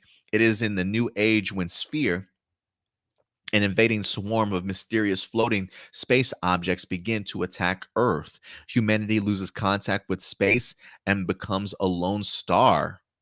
That sounds interesting. Their attack throws our hero's Kanata peaceful life into chaos. Destruction spreads before his eyes, and a giant monster appears. With no heed for his own safety, Kanata jumps in front of the enemy and transforms into Ultraman Decker. I gotta do it now. Having discovered the light of Decker within himself, Kanata pledges to protect humanity's daily life and joins the expert team Guts Select. Interesting. Interesting. That's the synopsis. I am fascinated by this. I am on board. I'm definitely going to go ahead and check this out. I'm assuming, if anything, I would assume that they would probably still do the same thing that they did on the YouTube page for Subaraya Productions in regards to simulcasting. So when it airs in Japan, it also airing here on YouTube in the States with English subtitles. I hope that's the route that they certainly go when it comes to Ultraman Decker. I'm assuming they still have to announce that if they haven't already, or I don't know if that's become just the norm ever since Ultraman Z for them or not. But I hope that is certainly a norm that continues, because I do think, if anything, it probably does wonders for Ultraman in regards to viewership and recognizability, if you will. The A Games 10 is in the house. What's up, A Games? Thank you very much for certainly joining us here, man. All right, guys. So that's gonna do it here for our Ultraman Decker news for you guys today. So definitely go ahead and let me know your levels of anticipation for this upcoming series. Mark your calendars, July 9th for Ultraman Decker as we wind up joining a brand new Giant of Light. So good stuff. Good stuff headed our way. And then last but not least, guys, the last story that we're going to get into before your live viewer questions. Donbrothers, ladies and gentlemen, is in the news as some magazine scans have recently dropped, and it seems as though we are getting ourselves some new Donbrother forms to definitely look out for. One that I did not see coming. I usually try to stay away from magazine scans, but usually within the first maybe like 10, 15 episodes, I'll watch them or I'll at least look at them, and then after that, I usually drop off just because I kind of want to be surprised to see what else we're going to be getting in the future. But this was a little bit too good to turn down. So this past week, we got introduced to a new form for our Don brothers called RoboTaros. Let's go ahead and dive into what this could possibly be, as it seems as though our Don brothers are getting new power ups or new formations. This comes to us from TokuNation.com. TokuNation.com says the 46th Super Sentai series, Avataro Don Brothers, will be receiving an update. This is our first look at the Don Brothers RoboTaro forms, the RoboTaros. Let me go ahead and just pull up an image there, the RoboTaros. These five fill the role of the traditional giant mecha fights from past Super Sentai. But instead of summoning mecha, the Don brothers will themselves transform into the robot Taros. So we already have ourselves the Don Zenkai O, which is their main mecha as of right now. But as far as like uh, other pieces, other members, and things like that of their own mechas joining up and creating something, it seems very much like the Don brothers themselves will transform into the Robotaros. It says in future episodes, the Robotaros will combine into one super form known as Don Onitajin, according to the toy catalogs. So I'm getting very much like this feels like Zenkaiger in the sense of where we saw Super Zenkaiger turn into. Sort of like the idea of taking their physical bodies and sort of turning them into robot mechas where then they can like then transform and combine with each other. It feels very much like what they did with Super 2 Kaiser and Super Zenkaiger, and putting, having these two human beings transforming into some form of a mecha to a certain extent. So let's go ahead and look at some of these even further. This is looks like this is going to be for Don himself. Um, yeah, this is like the best sort of images I can honestly find, guys. Some of the quality for these magazine scans were not the best, but it seems as though it does go from his regular form here of Don Momotaro, and I'm assuming they grow also into these robot humanoid kind of forms. I would assume. If I'm wrong in the comment section, if I'm reading this incorrectly, please let me know. But these are some of the best looks at the Robotaro forms that I personally could kind of find. This one for Don Momotaro seems a little bulky to me. Feels like a little bit too much with the big shoulder pads and the big sort of chest and the big old face visor. Feels a little bit bulky to me. Not necessarily the best design, but again, this is just simply from a photo. I haven't actually had the opportunity to see it in action. But again, if these are robot forms, if they do get bigger, if you will, maybe their formations, I'm hoping the formation looks as good as some of these individual Robotaros. Who else do we got here? We got Saru brother and Oni sister here. Saru brother really embraces his gorilla form for sure, and Oni sister even taps further into the Oni aspect of her with the spikes. Closer up images here show Saru brother in his Robotaro form. It looks as though maybe he gets like big mechanical monkey arms, also kind of like that Paka boxing gloves, if you will. But definitely looks like you can definitely see the robot in like armor mode that kind of attaches to him. Now, when it comes to Oni's sister, this is probably my favorite. I really love this gigantic spike club that she's got as one of her weapons of choice. The shoulder pads, if you will. This feels almost like a samurai-esque type of battle armor for her in a weird way. But I really love her design. I've always really loved Oni's sister's design. Oni's sisters, Sorrow Brothers, it always kind of really stands out to me. But that's a better look at them. And then we've got, of course, Inu brother along with Kiji brother, as one turns literally into a pheasant and the other one turns into more of its fox or dog form that it certainly is. So yeah, these very much feel more like the mecha versions of these characters than the other ones do, if you ask me. These are very much more animal focused, while the other ones feel very much more humanoid form with like a robot or some sort of battle armor on as they eventually transform into the one giant mecha. I did not see in the images that I have if they have the actual image of what the mecha is going to look like when they actually combine. I'm looking forward in some of these scans, but I just do not see it as of right now. So we'll see how it looks, man. We'll see how it looks. I've been a really big fan so far, I should say, of I've been a really big fan of what they've done with this series. The Zord battles have been incredible, a lot more fun than I personally thought that they were going to be. You know, when they first emphasized the idea that we were going to have CGI Zord battles, I just kept thinking of the CGI battles from Zenkaiger and was not impressed like at all. So the fact that they've really outdone themselves with the Zord battles in here, I really want to see what these RoboTaro forms are going to look like, especially when they do form into their giant mecha at some point in time.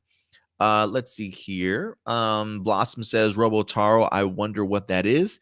Well, hopefully we clarified that for you guys a little bit.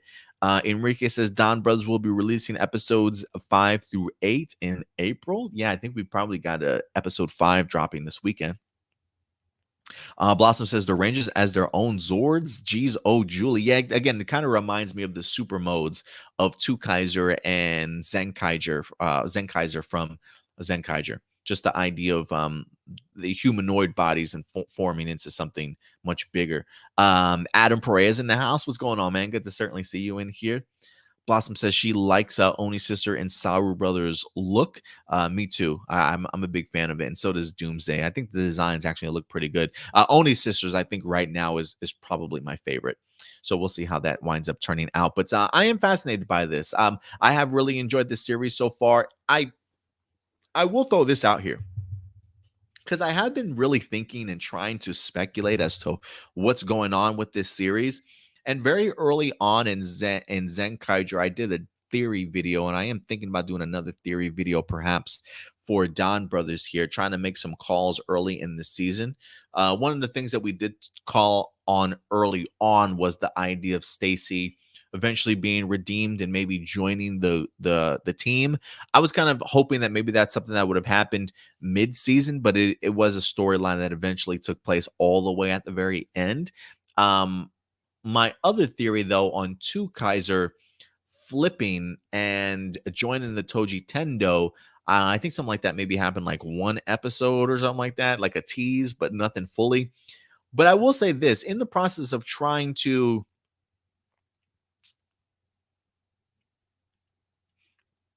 Yusai, good point. He says we've seen Rangers transform into Zords before. Magi Ranger, Mystic Force, ring a bell. It's a good callback. Thank you very much for that. I will say this in regards to Donbrothers. You know, one of the theories I'm starting to try and figure out, and I kind of want to go back and watch some of the Donbrother episodes again. But I am really fascinated in regards to Donbrothers or Don Momotaro's power set and his abilities. The fact that he spreads kind of good fortune. You know, one of the things that we talked about or that we showcased in episode 4 was that he's had this good fortune and this ability to be an expert or excellent at anything that he does from a very young age, right? And when he started walking around and trying to help people in his community, there was a lot of pushback, right? And people didn't necessarily want his advice, or started looking at him as Mr. Know It All, right? Or started feeling some type of way, very negatively towards this kid, of always correcting them, telling them they're not doing something right. And in turn, they started protesting against this little kid. It became really sad, moving out, making this kid kind of feel all alone. It is one of those things where a gift can also very much be a curse.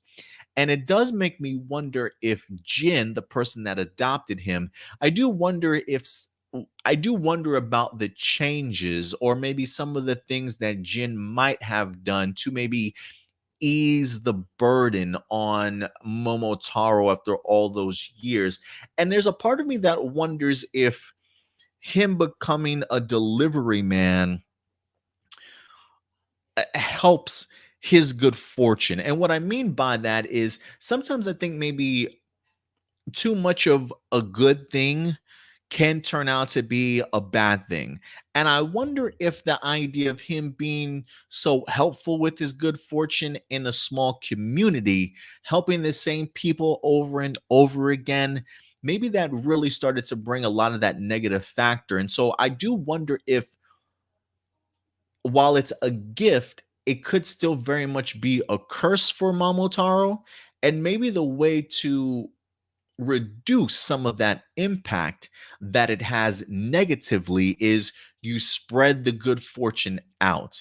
The idea of taking your talent around to people instead of revisiting the same people over and over and over again to produce as much hatred and negativity as he did as a young man. I do wonder if this allows Momotaro to then spread good fortune more regularly to people and not so contained into one small location. So maybe the idea of him being a delivery man is for a specific purpose. But it also makes me wonder if the gift that he has of being so good at everything is also amplifying or contributing to the birth of some of these digital yukai that we're seeing. Because there are circumstances in here where we're not seeing what's turning these people into the enemies that they are, in fact, becoming. And there's a part of me that wonders if Momotaro, in some capacity, is even creating these monsters himself without knowing. We've seen it happen already in this show, where Don Momotaro will meet somebody because of his honesty, his good fortune of being honest and helping people, maybe going the wrong way and pushing people to limits and breaks that they're not used to. We saw him turn somebody into a monster, the other lady that worked with him, right? We saw him also help turn the Onigiri guy into a monster with his good fortune. All this being telling the truth to the lady, she took it above and beyond and felt susceptible to greed and wanted to become more powerful and wind up turning into a yukai. The honesty from Onigiri, from to the Onigiri guy to send him on his way to go ahead and learn as much as he can, pushed him to his greed also. And then thus turning into a yukai at the very end also. So I do wonder if what we're seeing happening, if these monsters are being attributed to something as simple as Momotaro just bumping into somebody using his good fortune, and maybe unfortunately for some people that good fortune and those circumstances are pushing them into greed to be better, and next thing you know it takes them down a complete spiral into a negative outcome. So I am kind of curious if if that's how it's working, if the monsters are really all coming out of the good fortune of Momotaro, because sometimes too much of a good thing can kind of turn bad. And it does make me wonder too if maybe Jin created these sunglasses to maybe throw off some of the negative ramifications of Don Momotaro's good luck. So taking some of that negativity that would have followed Don Momotaro and putting that bad luck into the sunglasses, so whoever comes across them will have bad luck until they meet Don Momotaro. I feel like my theory is like all over the place right now, but I do feel like Momotaro has a significant part in the creation of some of these enemies that we're seeing ever since a young age. And also, maybe that's why he became the delivery man that he is, to kind of counter the good and bad that comes with it. But I don't know. But that's just a theory of mine I wanted to go ahead and share with you guys. Um, let's see here. What are you guys saying in here also? He says, Blossom says, maybe you're right about Damo Motaro's good fortune being a blessing and a curse. I think so. I feel like it. I feel like it kind of is. Let's see here. PC does ask, how's the Don Brothers series fare so far for you guys? I'm loving it so far. I really am. I'm enjoying it. I love the writer that they have on board, really mixing it up. Great balance between serious and humorous.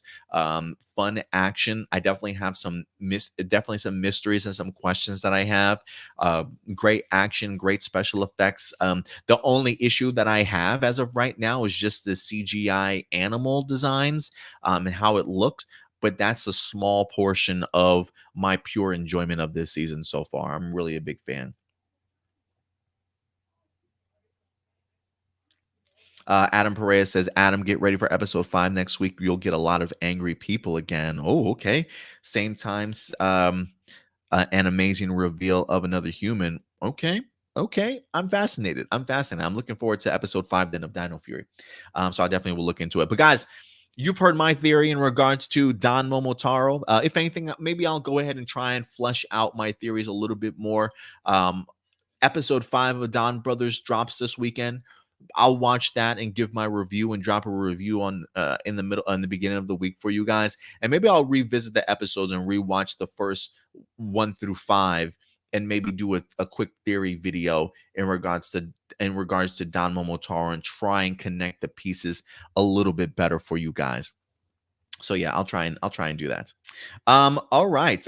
Francois, what's up, Francois? Thank you very much for certainly coming through. He says, has the show felt anything like Zenkaiju, like over the top goofiness? No, it feels like with the fact that we have a new writer there definitely helps out in that. So we definitely have a completely different vibe and vision and tone than what we got from Zenkaiju. I mean, don't get me wrong, there is some goofiness in there, right? There is some little small things of humor here and there, but it's definitely not overrun like its chaoticness, or like this show doesn't have a handle of itself. It very much knows what it wants to be. So if you are worried about Don Brothers being too much like Zenkaiju, I would tell you don't worry about it. It feels significantly on its own with some influences here and there, to say the least.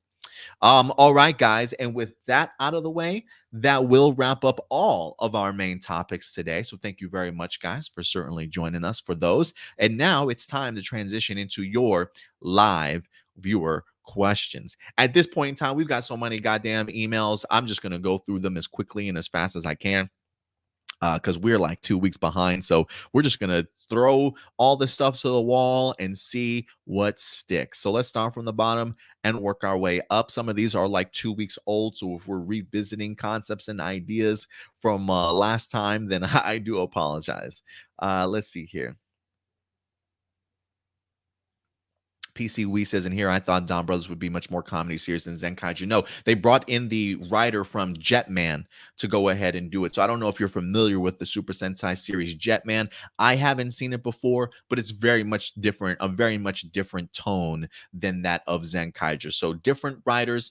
So yeah, we that's why it feels a little bit different. So I would recommend it. If you haven't checked it out, give it the first couple of episodes for sure.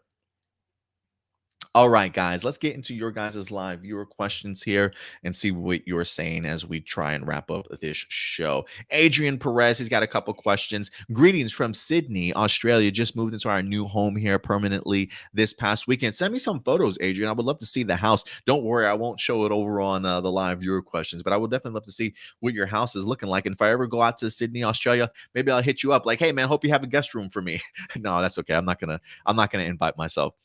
He says, "What nods or homages slash Easter eggs have you seen in Dino Fury since the show started, and what other ones have you noticed so far in season two?" I'm the worst when it comes to Easter eggs, guys. I truly am. If it's not blatantly in my face, I usually miss it. Like the Nexus Prism. Ooh, that's from Ninja Steel because it's obviously in my face.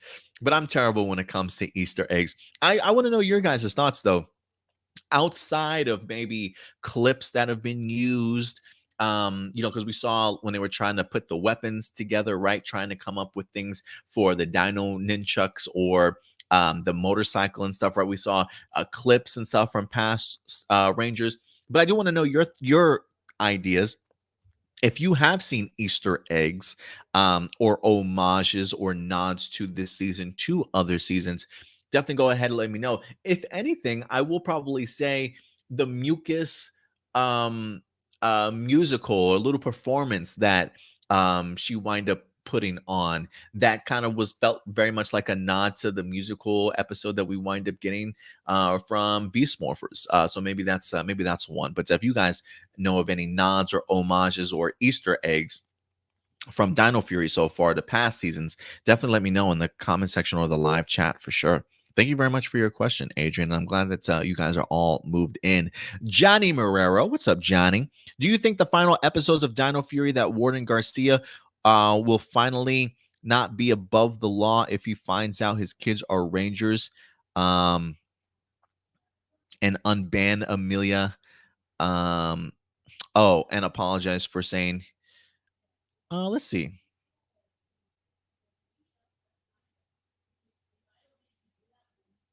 I don't know. I don't know if I've gotten that far into the Warden Garcia episode, but we'll see.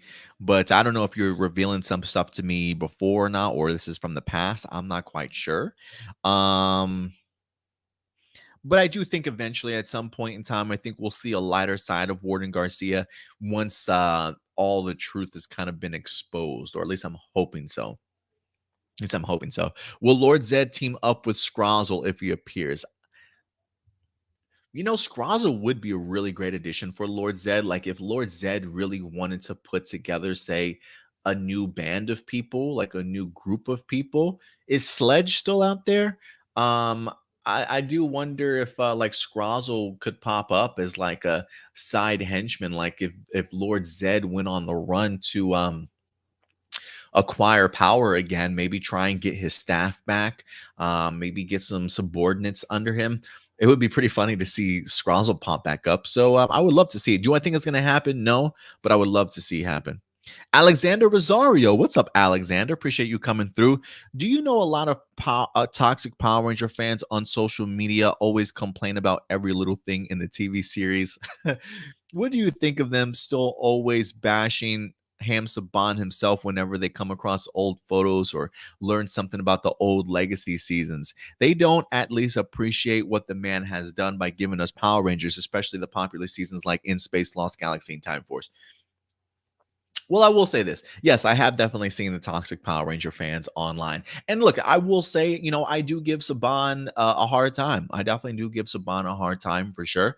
But I give Saban a hard time though for his Neil Saban era stuff. I do like to think that we do give Saban some praise around here whenever we do talk about In Space. I feel it was like Saban at his height, being really creative and some great choices, with the exception of maybe not paying the actors what they deserve after becoming so incredibly popular after that. So there was a time period in Saban's life that I think as Power Ranger fans we appreciate. I think we understand what it is that Saban truly helped create. But I do think as Power Ranger fans who have been around for a while, we also see the detriment that he caused Power Rangers. You know what I mean? Like you can be critical of somebody and yet still appreciate all the great work that they've done because he did do great work in the past and gave us some amazing seasons of Power Rangers that I grew up on, loved as a kid. But sometimes things pass you by. And I think the repurchasing of Power Rangers from Disney, I don't know if he thought he still had it and can do something great with Power Rangers, or he saw the acquisition of it again as a quick money grab to try and make some more money off of it. I have no idea what his mindset certainly was, but I can understand the criticism that Saban certainly gets for Samurai, Megaforce, Ninja Steel, all warranted, mind you. But I think we can be critical of his decisions then and also pat him on the back and say good job for what you created during the Zordon era. You know what I mean? So I don't have a problem when people pick on Saban, or at least are critical of him, because it is warranted with how the trajectory of Power Rangers has gone over the past like 10 years or so. But you can always still remember the good times as well.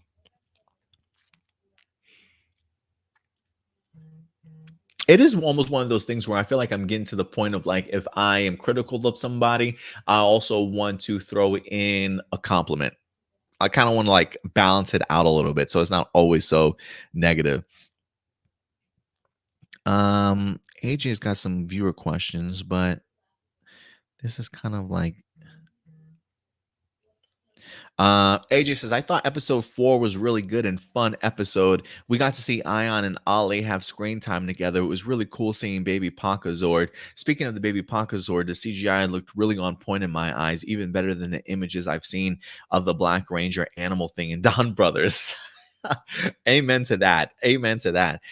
We all know from Simon's Instagram page, he did have a prop of the baby Zord, which most likely was used in certain shots. Yeah, that's one thing I complimented it on, was the special effects use in this episode went really, really great. The utilization of making Paka feel very much in our world, acting against our actors, I thought they did a pretty good job in that. And then just the blend of practical with CG whenever they're holding on to the prop sort of thing, I was really impressed. So I definitely agree with you there, AJ, for sure. Francois Depont, what's up, man? He says, what do you remember when Power Rangers in Space introduced the first American exclusive battleizer, and why it's so cool to this day, and why some seasons like Jungle Fury or Dino Charge did not have actual battleizers, just power ups? And what do you see with Zeto's battleizer when it arrives and used in Dino Fury compared to its Japanese counterpart? Well, I haven't gotten to that part yet of Zeto using the battleizer, so I'll probably have to hold off on my thoughts on that for now. But I thought it was pretty cool, the idea of them. I will say this: when I watched it as a kid, I don't believe I understood fully the idea of creating first American exclusive battleizers. Like I didn't recognize that. I just thought, hey, that's a cool looking suit that they created. I didn't know it was an American exclusive or anything for that moment at the time. I wasn't that privy to that type of stuff. So when I first watched it, I just thought it was a pretty cool costume. I didn't really think too much of it, to be perfectly honest with you. But for me, when I think of battleizers, I always think of battleizers as, I'm trying to remember the Jungle Fury and the Dino Charge ones. Battleizers I always consider as just singular armor that only the Red Ranger wears. The moment it becomes available for another Ranger to wear outside of the Red Ranger, then I don't consider it a battleizer anymore so much as I consider it an armor, or a power up for the rest of the team that can kind of be swapped out from time to time. So battleizers I always think very much of Jungle Fury battleizer. Let me see what this looked like. Like if that's about, like if nobody else utilizes that costume, then I consider that a battleizer.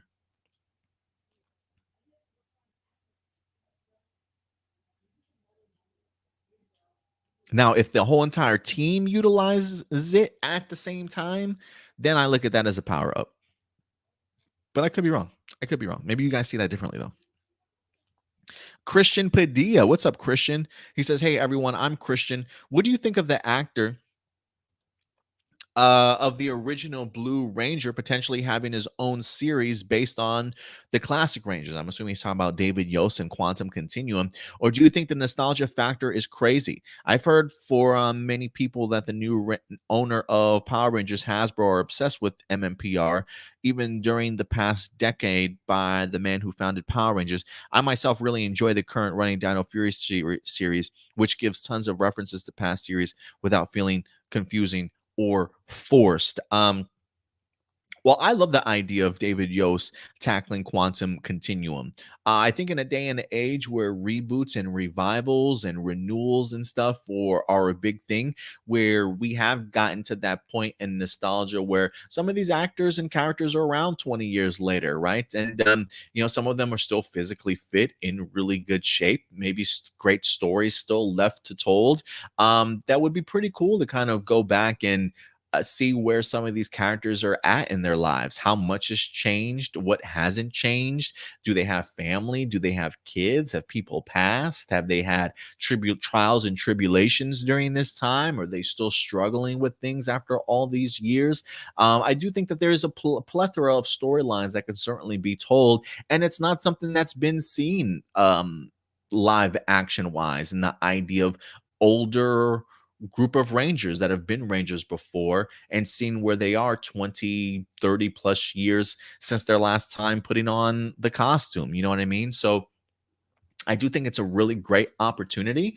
And with Hasbro loving MMPR and understanding that MMPR is a cash money making machine for them, there is a part of me that would feel really surprised and maybe shocked if Hasbro didn't greenlit this or didn't pick this up.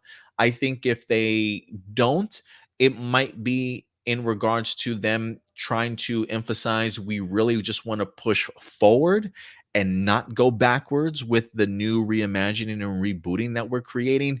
But I do think that we live in a world now where you can still have your cake and eat it too. Still give us the reboot and reimagining, but also providing us with a nostalgic sort of revival series. And who knows, maybe this is just a limited series. Maybe this is just a one season one off that kind of tells the final adventure, or at least a adventure with these Rangers as a group.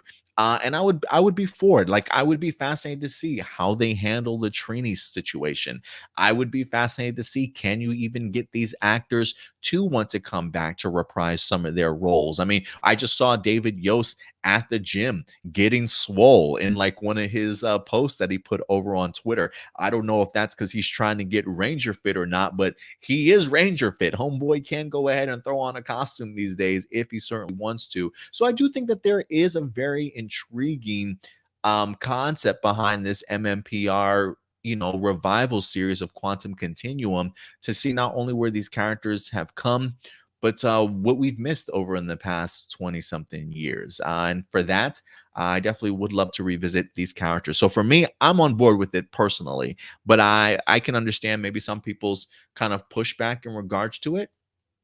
But we'll see. We'll see if it ever comes to fruition. But definitely supporting Quantum Continuum. Let's see here. Nicole Robertson's got a couple questions. What's up, Nicole? Good to see you in here as always. What do you think of Hasbro's Power Ranger universe in the works? And do you think it can re-energize the franchise? Some of my friends who are Ranger fans still to this day believe it has potential. However, if done poorly, it can tarnish the reputation. I know there are people out there that don't care because they haven't watched the show since then, even skipped the movie from 2017. I'm confident, however, I feel like some longtime fans may feel it's doing what other superhero shows have already done. Well, look, I think that this is definitely a big risk and a chance that Hasbro is certainly taking, but one that I think needs to happen. Do I think it can re-energize the franchise? Absolutely.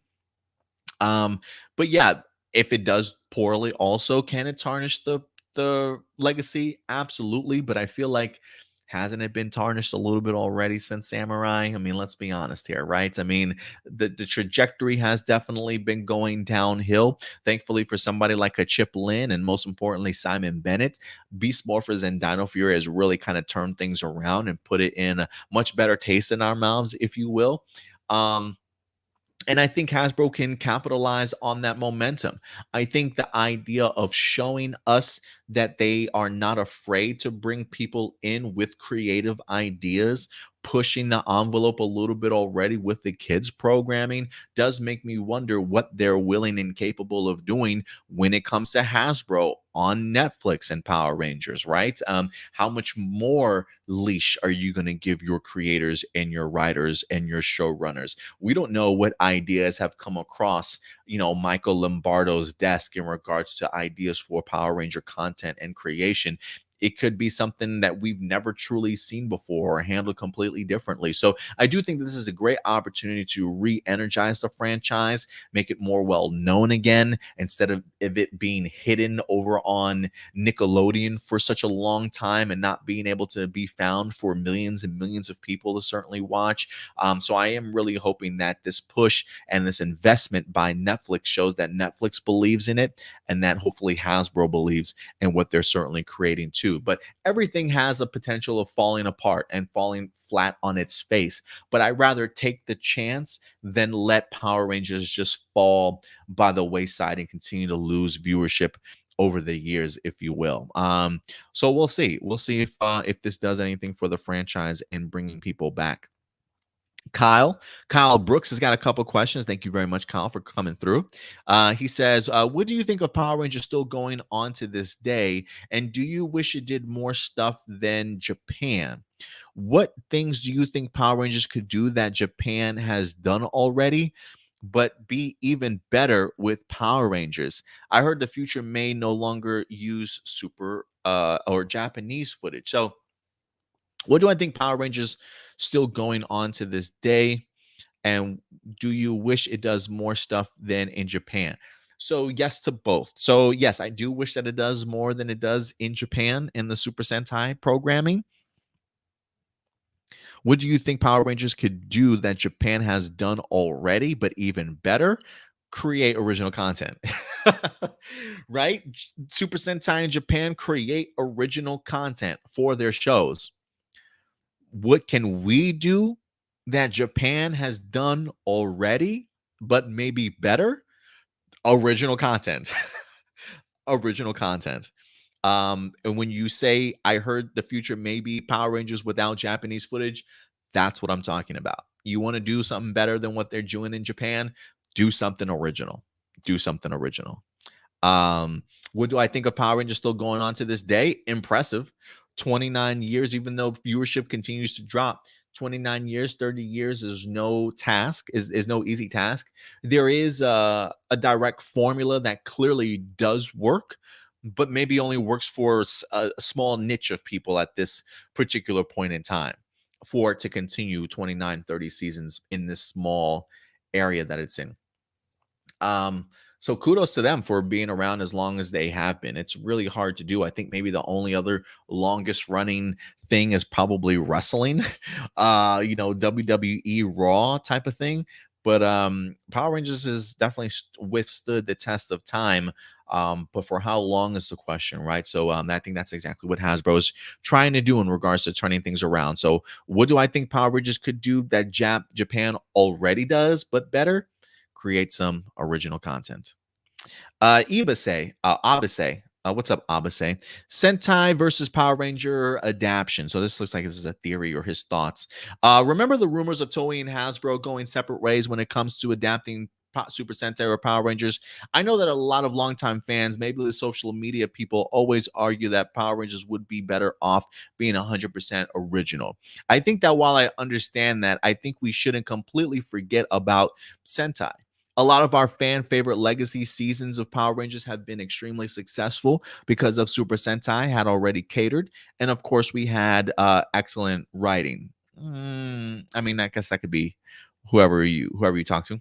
For example, Time Force adapted Time Ranger, which shared the same exact plot. However, most of the series for Time Force has completely brand new However, most of the series for Time Force was completely brand new and gave us a bunch of exclusives. So, what I'm trying to point out, so that Super Sentai will always be a heart and history of Power Rangers, I also would like to mention that whenever we adapt the Sentai series, those who are fans of both Sentai and Power Rangers do get upset if the episode or series that get adapted doesn't turn out so well.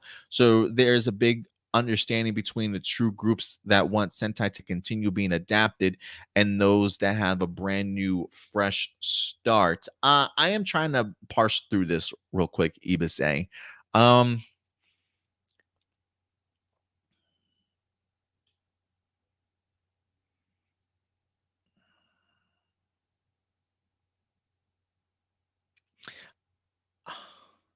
One of the things that I've always emphasized is that I understand that Power Rangers wants to move to 100% original footage, but one of the things that I always try and emphasize is that just because it moves to 100% Sentai, 100% original footage, guys.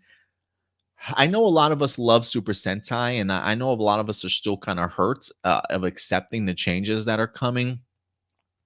But this doesn't change the fact that Power Rangers is inherently Super Sentai. They're always going to be attached at the waist. I don't care what Power Rangers morphs into, the influence of Super Sentai is always going to be there. I think sometimes we connect Super Sentai just to its footage, and thinking that's the only way Super Sentai will ever be remembered, as if it's in the footage. And I just don't think that's necessarily the case. Toei doesn't even believe that. And when I say Toei doesn't even believe that, the Toei planner and director of TV, in one of the interviews that we mentioned, right, emphasized the fact that reason why they're not pushing Super Sentai is because Power Rangers is doing that for them on a global scale. Um, I think they recognize the idea that you can't separate Power Rangers and Super Sentai even if you wanted to, and the fact that Power Rangers even might go on to do something 100% original footage, even Toei recognizes that that's still Power Rangers spreading the wealth of Super Sentai to other people out there, and the influences of Super Sentai. Um, and again, while we have had great seasons that have used Super Sentai, the pushback that I always have to that is, okay, where did that season get us though? Right? Where did that season get us? That season still got us to Disney not really wanting Power Rangers anyway. Granted, somehow their non-love for the franchise wind up producing some great content, right? But it still wind up having it get shopped around to Saban. That gave us some terrible adaptions. So again, just because we've got some great series that have worked with the adaptions doesn't mean all series are like that. And I think sometimes the idea of having to depend so much on adapting footage and working around footage that you have can really hinder the growth and the originality that a Power Ranger series can have for itself. It's really handcuffing and hampering the fullest potential. Can you get some gems out of it? Absolutely. Dino Fury is a fantastic example of that. But you can also get a samurai. You can also get a super mega force. So nobody's doubting the legacy series and some of the fan favorites that we've gotten, but it's not like it's all been sunshines and rainbows for the past 29, 30 years. I mean, it was just 2 years ago we got one of the worst series ever imaginable in Ninja Steel, right? And some people could say, please, after watching Ninja Steel, give me your original footage, right? So it just depends on what you're feeling like. But I just want to emphasize the idea that just because it's not going to be using Super Sentai footage going forward doesn't mean that Power Rangers and Sentai are no longer connected. They will always be connected because Power Rangers is influenced directly from Super Sentai. So it's always going to be there. It's always going to be there. Let's see here. Datilla, what's up, Datilla? Appreciate you coming through. What do you consider to be the best 5 Power Ranger finales of all time, and rank your top 5 favorite finales? God, I can't rank that, Datilla. Not off the top of my head, at least. Um, so many damn series. It's been so long since I've seen a lot of these finales, honestly. So that's probably not an answer that I can give right now, Datilla. I might have to go back and check out a lot of these episodes. Uh, Gabriel, what's up, Gabriel? I really want to ask this, so please read this entire thing. This is similar to my question I sent to A Plus Hero Report March 27th. You know how we often criticize and blame the writers for Power Rangers through Neo Saban era, who are now doing a more phenomenal job from Dino Fury. How do you feel when we have only one writer on a show? For example, fan favorite writer Jude Chip Lin wrote some of my most favorite and popular legacy seasons of Power Rangers by himself uh during the classic Saban era and second half of RPM. I always got the impression that during the Neo Saban era, you could clearly tell the writing shifted when his name was attached with Becca and Alwyn. In season 1 of Dino Charge, whenever Chip was listed as the only writer, the episodes themselves were excellent, but then went downhill when with others. Felt like Dino Supercharge, Chip was pushed to the sidelines. All of the Ninja Steel gave us a huge picture of really bad writing. So how do you feel when we only have one writer on this show? I think it works. Hmm.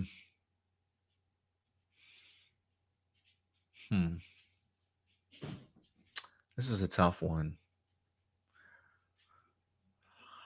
I don't necessarily know if I always notice or am aware of the differences um, from one writer to multiple writers. I will say this because I feel like when I watch television, there tends to be sometimes your one lone showrunner, right?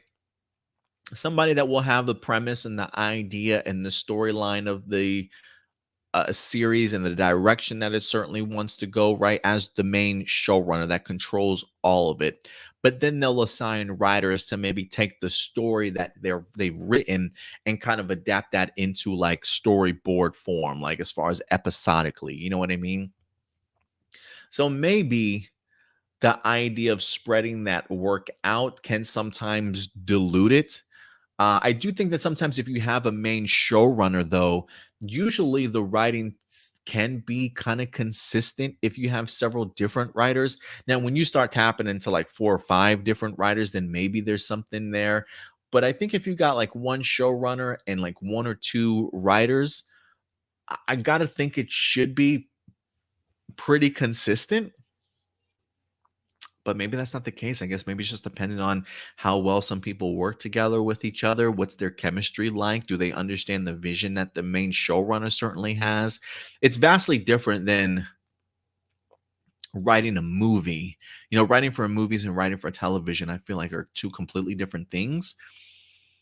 So I don't really have a preference. And I think it probably just depends more on if the writers are on the same page as the person that's show running. But I don't really have a preference per se. Let's see here. Ionis. This is a pretty long one, Ionis. He said, why Dino Thunder is MMPR done right? I might have to come back to that one, Ionis, so I will save that one. Jackson Peterson. What's up, Jackson? Tommy as Zeo Red. It says, you know how in Power Rangers Zeo, Tommy became the Red Ranger? Do you think it was cool or odd that Tommy got promoted from this a 6th Ranger to a Red Ranger? I felt like Rocky or Adam became Red instead of Tommy, though it was sick that Tommy and Jason basically switched roles, where Jason was the 6th Ranger with the coolest suit and Zord, while Tommy was Red. If you could, which past Power Ranger or series do you wish one of the Rangers could switch colors instead of the one they got. So when Tommy transformed or moved over to Zeo and he became Red, I actually thought it was pretty cool. I absolutely loved it. I felt like it was pretty fitting at that time. You know, he had been the leader and the White Ranger for quite some time, but we all know Red Ranger's the leader. And so like for me, to finally see him gain a red costume felt very fitting to me because he didn't no longer felt like the sixth stranger that just so happened to be the leader because he was the most powerful. But now that he had fully earned that leadership role, new suits, new costumes, and stuff, you know, he should have taken that proper step into the red position. So I do think that that was extremely warranted and a really cool color change for him. So I actually like out of all the costumes, while I really have always loved all his costumes, Zeo Red has a warm place in my heart when it comes to Tommy's costumes. Um, but yeah, I agree with you. The idea of Jason coming back and him then becoming the sixth ranger, I thought that was cool. He says, which past Power Ranger or Sentai series do you wish one of the Rangers could switch colors instead of the one that they got?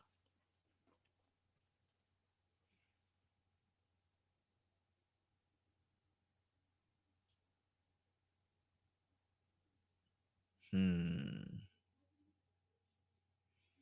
I feel like a lot of these people's colors were pretty appropriate. I'm looking at Neo Saban stuff to current as of right now.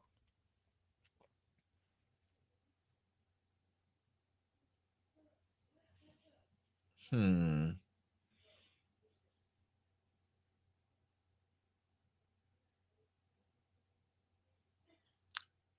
I'm trying to think who would I like to have swapped out. I feel like they do a pretty good job of fitting people with their color schemes.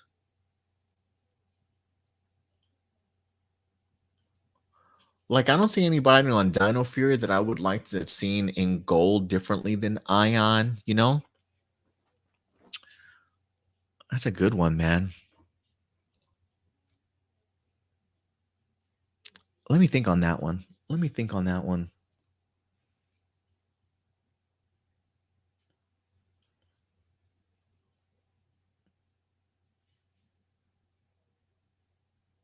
Yeah, let me think on that one. That's a good question. I feel like everybody feel like it's just weird when I think of like, oh, I'll just swap this person out with that. It just doesn't feel right to me. Jericho Gonzalez. What do you think of the Power Ranger theories? I found two that caught my eye. Emily is a murderer. What? Okay. Samurai's Yellow Ranger seems sweet and innocent, but don't be fooled. She only became the Ranger because her sister got sick. But isn't that a little too convenient? Bum bum bum. Oh God. Emily, desperate for any power in her weak and miserable life, may have poisoned her sister in order to obtain some power. She didn't kill her right off because that'd be too obvious. Emily is slowly waiting for the day her sister finally kicks it so she can be she can forever be the yellow samurai ranger. I remember in the episode of Samurai, Emily had a dream sequence of her sister. Samurai is the alternate dimension, whereas RPM was actually part of the main continuity. Bulk's character development and Samurai was completely separated.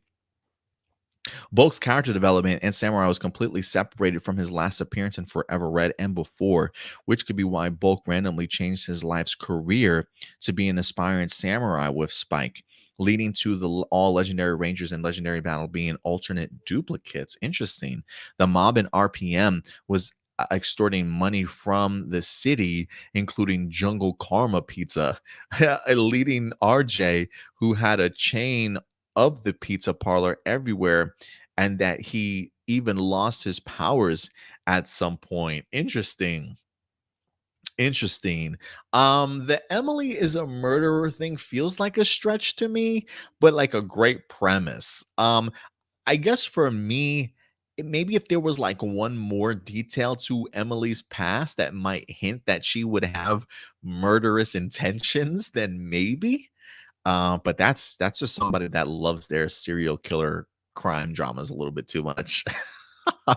The samurai in the alternate dimension, though, I kind of dig that idea. I kind of dig that idea. I kind of dig that theory. The mob stuff, no, probably not though. But that alternate dimension, I do like that one. Kurt Marino, what's up, Kurt? He says, you know how in season 2 of MMPR, when the Rangers used the Thunder Zords that were taken from Die Ranger, if the Ranger suits were used and replaced the MMPR suits, how do you think the writers would explain Trini Aisha when they used footage of the Yellow Ranger's fighting skills, considering the Yellow Ranger was always drunk like Jackie Chan's Drunken Master films? I don't think they would have been back then. No, they wouldn't have changed it. They probably would have just if they were to make an excuse for it, a new power set gives them new knowledge and new abilities. Is probably how I would have just covered that up with an explanation, but I highly doubt that they would have explained it whatsoever. Zordon would have been like, with these new ability, like with these new costumes and powers, you will have new fighting abilities, new Zords, new weapons, yada yada yada, right? Like he would have just explained it in like a brief little montage or something, a brief little dialogue somewhere in there. I do wish that they would have. I really would have appreciated it, but I think Saban understood the power of the MMPR costume at that time, keeping it around. It just blew up. It became so incredibly popular. Don't change the costume whatsoever. You know what I mean? So I think that's probably how they would have explained it, though. In addition, using new suits entirely, do you think that might have affected ratings since fans were already so connected to the iconic Zoo Ranger suits? That is a question. I think maybe Saban thought that it would have. Um, I think that's one of the reasons why he kept the suit. Thinking about it now, uh, I think I think the true moneymaker though was the cast and the people that we immediately got ourselves attached to.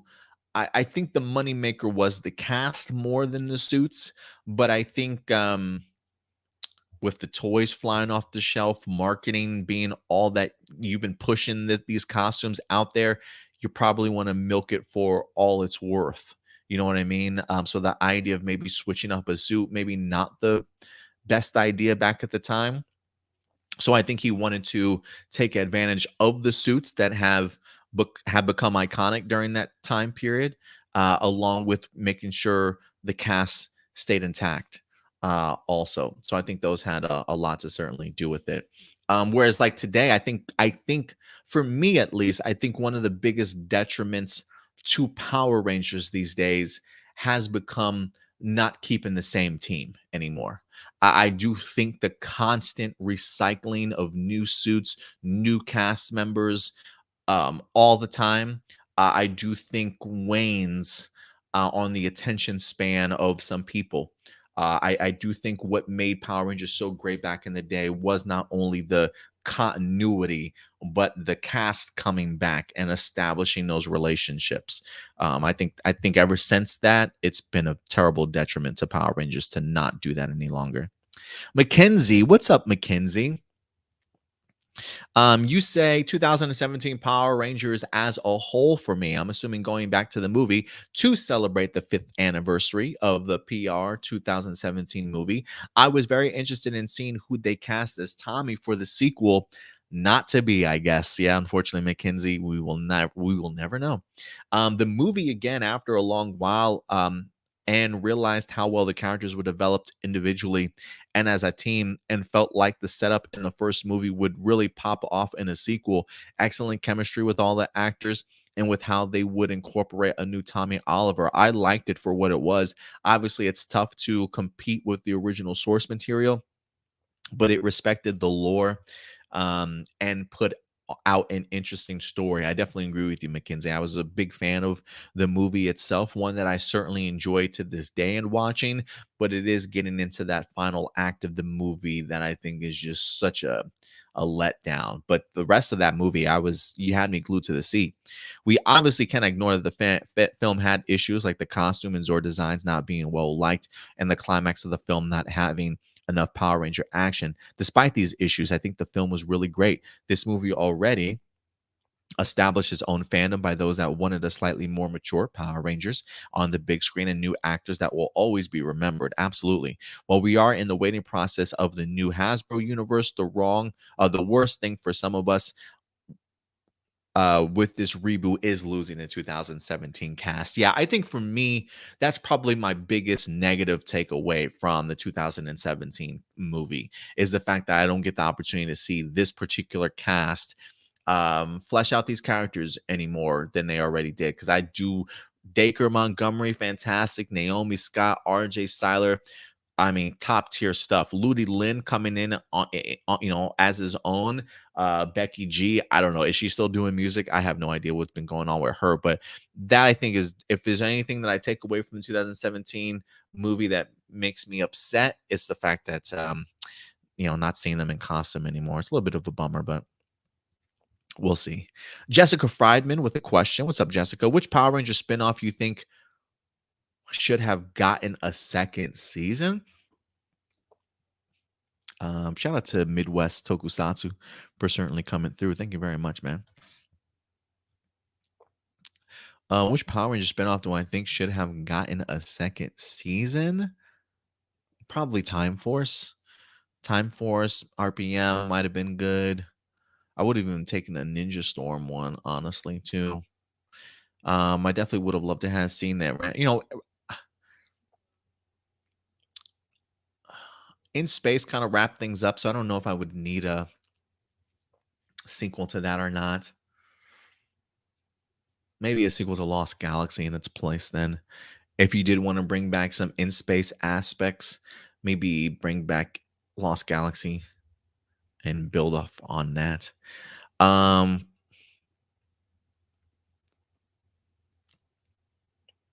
me see. Dino AJ. You know how many people got butthurt when Dino Fury gave us our first our Green Ranger with Izzy. It was a huge first in the series. I also like to acknowledge that with the awesome backstory of Dino Fury taking place 65 million years ago, with the powers being given by the Morphin Masters during the ancient battle on Ravkan, then to Earth, because Dino Fury had once again used its morphing time. It makes much more sense now because the Morphing Masters were the ones who created the Dino Fury powers. And with Izzy being our first female Green Ranger in modern era, this also makes her predecessor, who was one of the knights from Ravkan, paved the way for Tommy and the other Green Rangers. And because the Ravkan Rangers were lost in the beginning, this even explains why we never got any other female Green Ranger until now, because no other team knew of the Ravkan Rangers, not even Zordon, with the exception of the Morphing Master. So I believe that this makes Dino Fury even more of an already unique series by making this team the first group of Rangers on Earth before MMPR in the TV series. Well,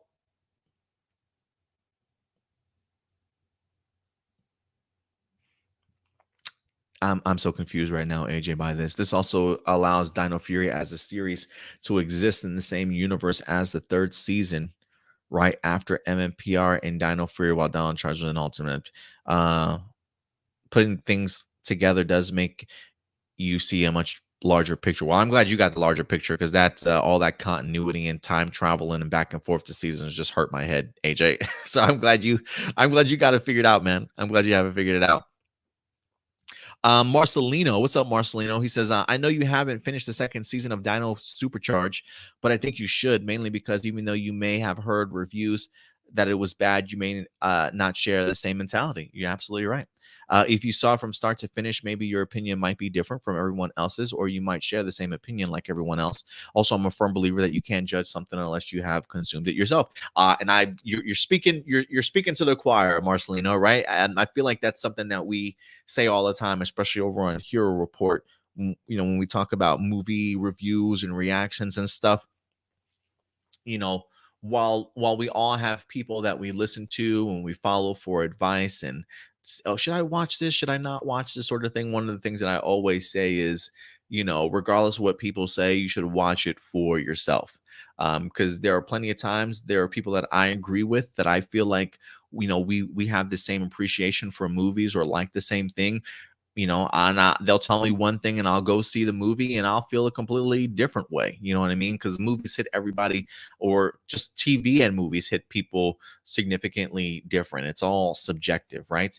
So you're absolutely right, Marcelino. Some people can really say, hey, look, Dino Supercharge was atrocious. It was terrible. A lot of people can say it, but there's a reason why there are some people out there that maybe like Dino Supercharge, right? Because they did watch it themselves and came up with their own opinion. For me, I was getting to the point of not enjoying the season, which is why I kind of fell off of Dino Charge season 2. But you're right, maybe I should give it its full due and watch it in completion, and come up with a full sort of opinion on it. But I wasn't enjoying it already, which is why I kind of fell off. But maybe there's a turnaround somewhere, and I would have enjoyed it a little bit more. Who knows? Adrian Perez, what's up, Adrian? Appreciate you coming through.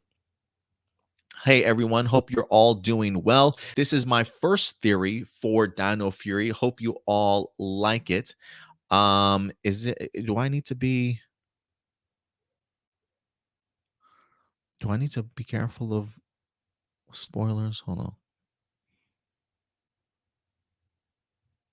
on. I might hold off on that. I'm gonna hold off on that, Adrian, until I wrap up this season. Joey Thompson, Forever Red turns 20 this year. My God. Would you like to see this happen in the Boom universe with Jason as an Omega Ranger and Rocky with the more fleshed out story? Yeah, I would take a Boom Studios universe of another Forever Red. I don't think we're gonna get that in here. Although who knows? The way this 30th anniversary is kind of coming together, not to say that they're all going to be Red Rangers, but it says past Rangers. Wouldn't that be something if this turned out to be like a Forever Red 2 to celebrate the 30th anniversary? Like we get our new Red Ranger as a female and she comes in and a lot of the past Rangers are some of our past Red Rangers that we've had. I kind of would dig that. So maybe it's not out of the realm of possibility, but I wouldn't mind Doom Boom Studios taking a crack at it. Or if later down the road with Hasbro Reimagined Universe, if successful, what kind of Forever Red or other team up you'd like to see, even with its all original footage? Or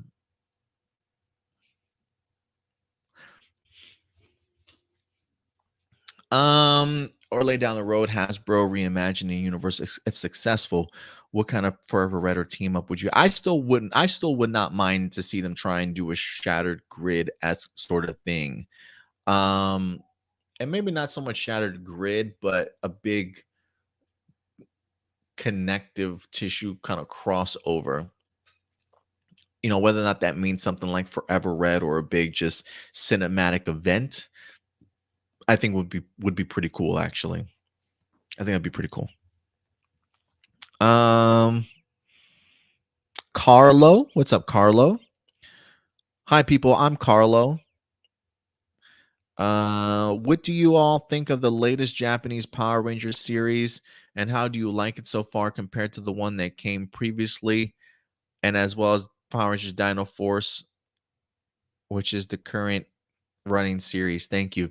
So it looks like you're talking about Donbrothers here compared to Zenkaiger. I'm a big fan of Donbrothers so far. The new writer has really helped out tremendously well in regards to changing the tone and atmosphere of the show.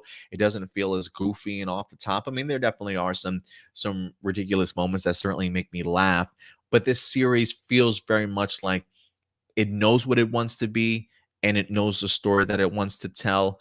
And just with some of the things that have been showcased to us, it feels like a very well orchestrated plan, storyline wise, that we're going to get here. So I've been a really big fan of it and have been really enjoying it a lot more so far than Zenkaiger. As far as Dino Fury goes, it's an absolutely excellent season. Absolutely excellent season. I would recommend it if you haven't checked it out yet. Well, L'Oreal got a couple questions. What's up, L'Oreal? This episode was epic, wasn't it? Yeah, I had a lot of fun with it. I really enjoyed it. You were right about Amelia when she gushed about how adorable the little Zord was. It's like she burst out of her seam. She was so happy. To you, what's the best personality trait in a ranger? Probably selflessness. Probably selflessness, putting other people first, right? Um, Putting your own ego to the side to help other people and put their needs kind of first. I think for me, that's one of the reasons why I really loved Kaido in Zenkaiger. I really enjoyed him as a character because he had that kind of mentality. You know what I mean? Always thinking of the thoughts of others before himself. So I think selflessness is probably one of the best personality traits for a ranger. Who's your favorite Don brother so far? I like Saru brother and Oni's sister. Saru brother for his attractive quirks, and Oni's sister because we're both writers and illustrators for our own work. Yeah, Oni's sister right now for me, and probably Don Momotaro. Definitely. Taylor, what's up, Taylor? This is a dumb comparison, but you know how Spider-Man No Way Home brought us a team up with Tom Holland, with Andrew and Toby. Do you agree in a way we did have that in Power Rangers with Forever Red, and that Power Rangers was the peak of Power Ranger team ups by also being the first anniversary crossover? Would you like to have that in the future with the new Power Ranger universe? I would like to see that in the new Power Ranger universe, but I think that's going to take some time to establish. Give me like a season or two or some shows. Establish maybe at least multiple Ranger teams, and then I would be open for that. You know, maybe work towards it, and then make sure so the payoff is fantastic.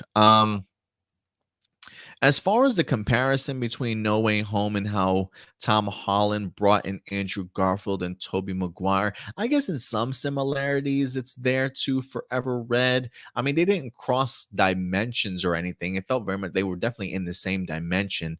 But it did feel like, as far as crossover and team ups goes, pretty bombastic. Yeah, as big as you could possibly kind of go. You know what I mean? Um, the only similarity really is the idea of somebody being taken from one thing and thrusted into somebody else's adventure. Um, but it was really cool for Forever Red. I absolutely loved it. I really did. Like, I love the idea that Cole gets taken from his episode, thrusted into plans that are already taken place. You know what I mean? Like a strategy that's already been formed as this team of a group of Rangers have already kind of been put together. I kind of dig the idea of being thrusted into that situation.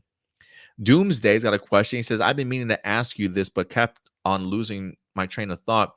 What was your favorite episode of Super Sentai Strongest Battle? My favorite episode was the first one. I think mine's was episode 2 or 3, whatever one had Super Kagura, strongest woman Kagura, when she had the face off against Donkey Kruger. I think that was my favorite episode. I think that was maybe episode number 3. So for me, my favorite episode was the third one.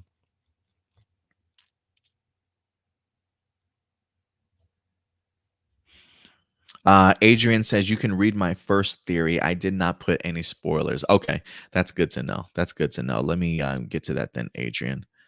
Um, so this is my first theory for Dino Fury. Hope you all like it. Amelia is unknowingly half alien or from Rafcon. Possible proof that Amelia is half Rafconian. At this point, Amelia being Void Knight's daughter is all but certain. However, I also believe that Santaura is one of the original Knights of Rafcon, and thus Amelia is half Rafconian. Exhibit A. In the episode where she and Zato switch bodies, she attempts to bring out his antenna, but couldn't, meaning an individual could have an antennae and not know how to bring them out, or Amelia just because she's obviously human.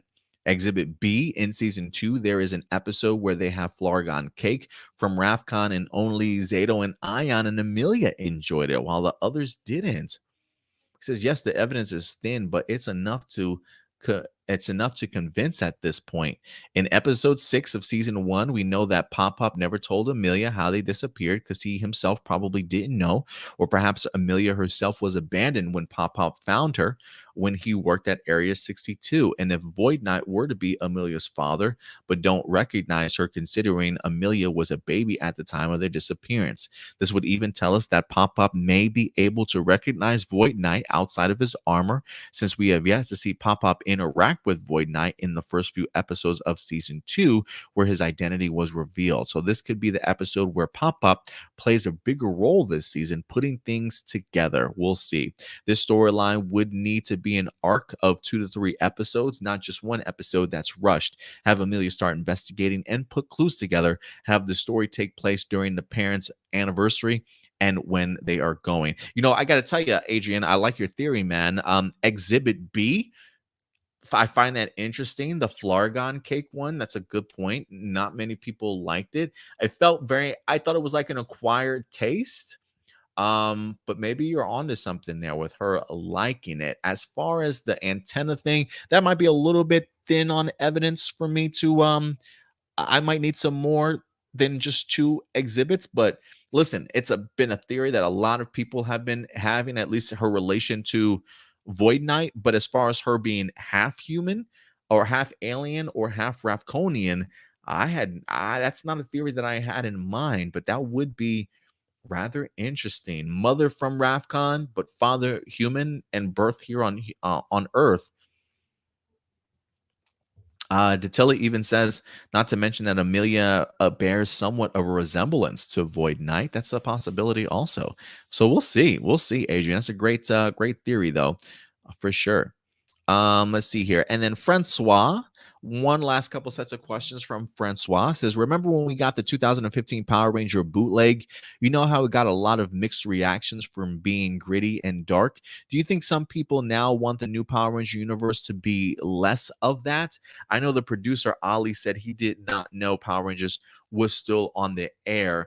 Do you think some of the people now want the Hasbro universe to be less of that? Yeah, I feel like that's I think while we've always wanted to see Power Rangers a little darker and grittier, I felt like that was definitely the limit of like an R-rated Power Rangers. And I don't know if people were asking necessarily for R-rated Power Rangers so much as maybe a middle of the road for mature audience, for mature young adult audiences. And so I think when we get something like that, I can see the pushback and the mixed reactions. So it's like, hey, I mean, I enjoyed it because I never thought I would see Power Rangers in that light before. And I thought it was pretty neat in regards to what they were able to create. But as far as that being a successful Power Rangers series and turning into something long term, that I don't know. So I can see the idea of people wanting it to be like, okay, let's say maybe not that dark, but let's kind of pull it back just a couple notches. We're working towards something great. I mean, I like the idea of you're pushing the envelope and stuff, but maybe not so dark. Maybe not so dark. Because I think you could still do some dark things without it being over the top. Anyways, do you feel the general public will have the same reaction to the Hasbro reboot besides longtime fans? It's confusing when some fans want MMP or the ditch comedy, yet do not like the fan film being extremely dark. Well, I don't know why that shouldn't be confusing, because I feel like you're going from very wide sections of the spectrum.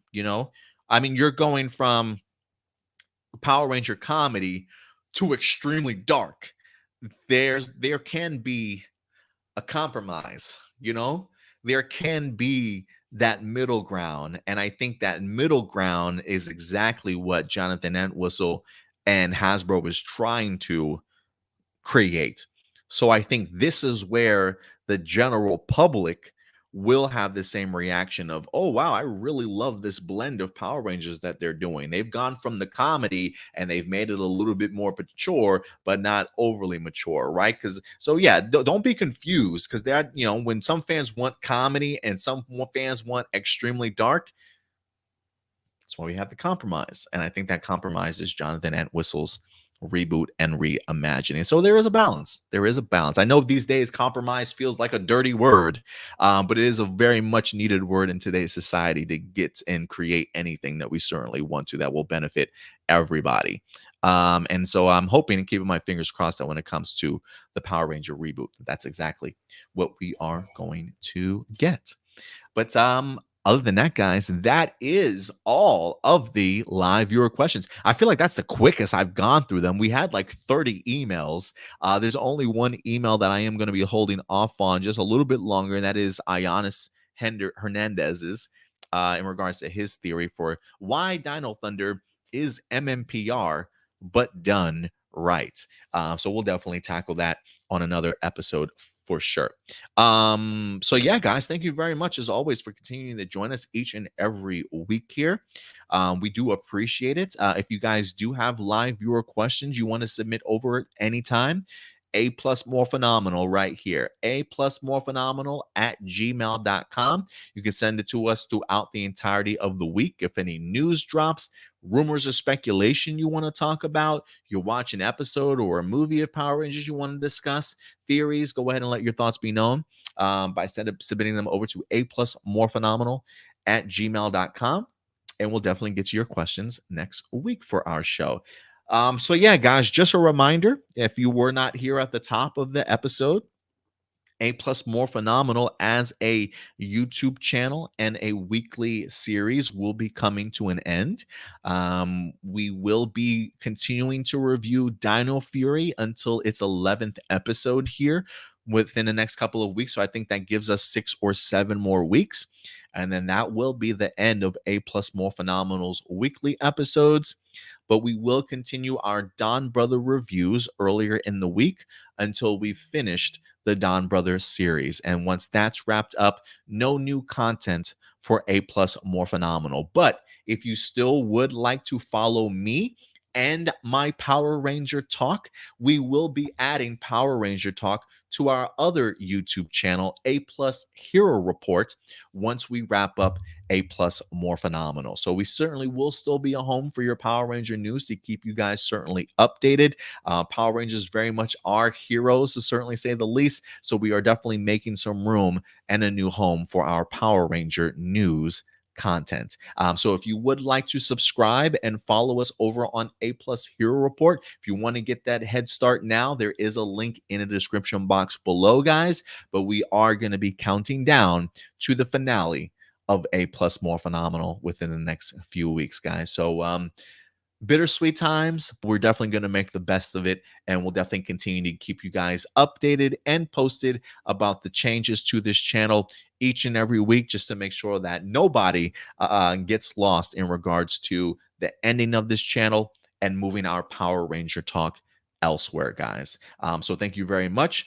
We really appreciate it, and we will be going live on A plus Hero Report tomorrow. So if you want to get a glimpse, if you've never experienced A plus Hero Report, tomorrow's a great time. Going live every Sunday at noon Central Time for you guys, so we can keep you guys up to date in regards to the world of nerd pop culture. So definitely join us then. If you haven't followed us on our Discord, please go ahead and join us there also, and we will certainly see you next week. He says, my link on for the other channel is broken. Thank you very much for clarifying that for me.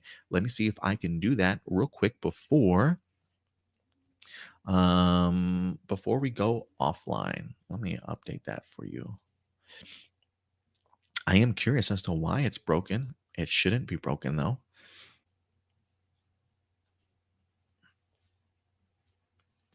I'm going to go ahead and change this now. Also, a really quick side mention, our Don Brother reviews are doing excellently, by the way. aplus.com/A plus Hero Report. That should work. Maybe there's yeah, it says other YouTube channel. I'm just going to copy and paste this.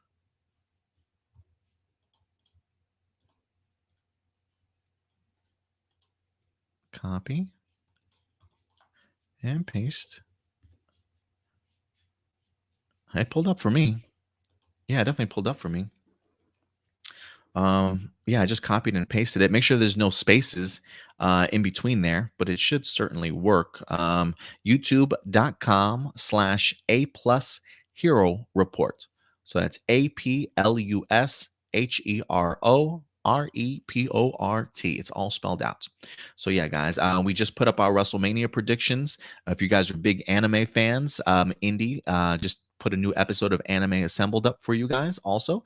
So a lot of content certainly on the page. But if anything, we will be taking more Power Ranger talk over there as the future changes. But thank you guys for your continued support. But we will be here next week. Donbrothers review headed your guys later on this week, and we'll certainly see you guys next Saturday. But until then, as always, guys, do me a big favor. Take care of yourselves, take care of each other, and keep it A+. I'll talk to you guys later. Bye.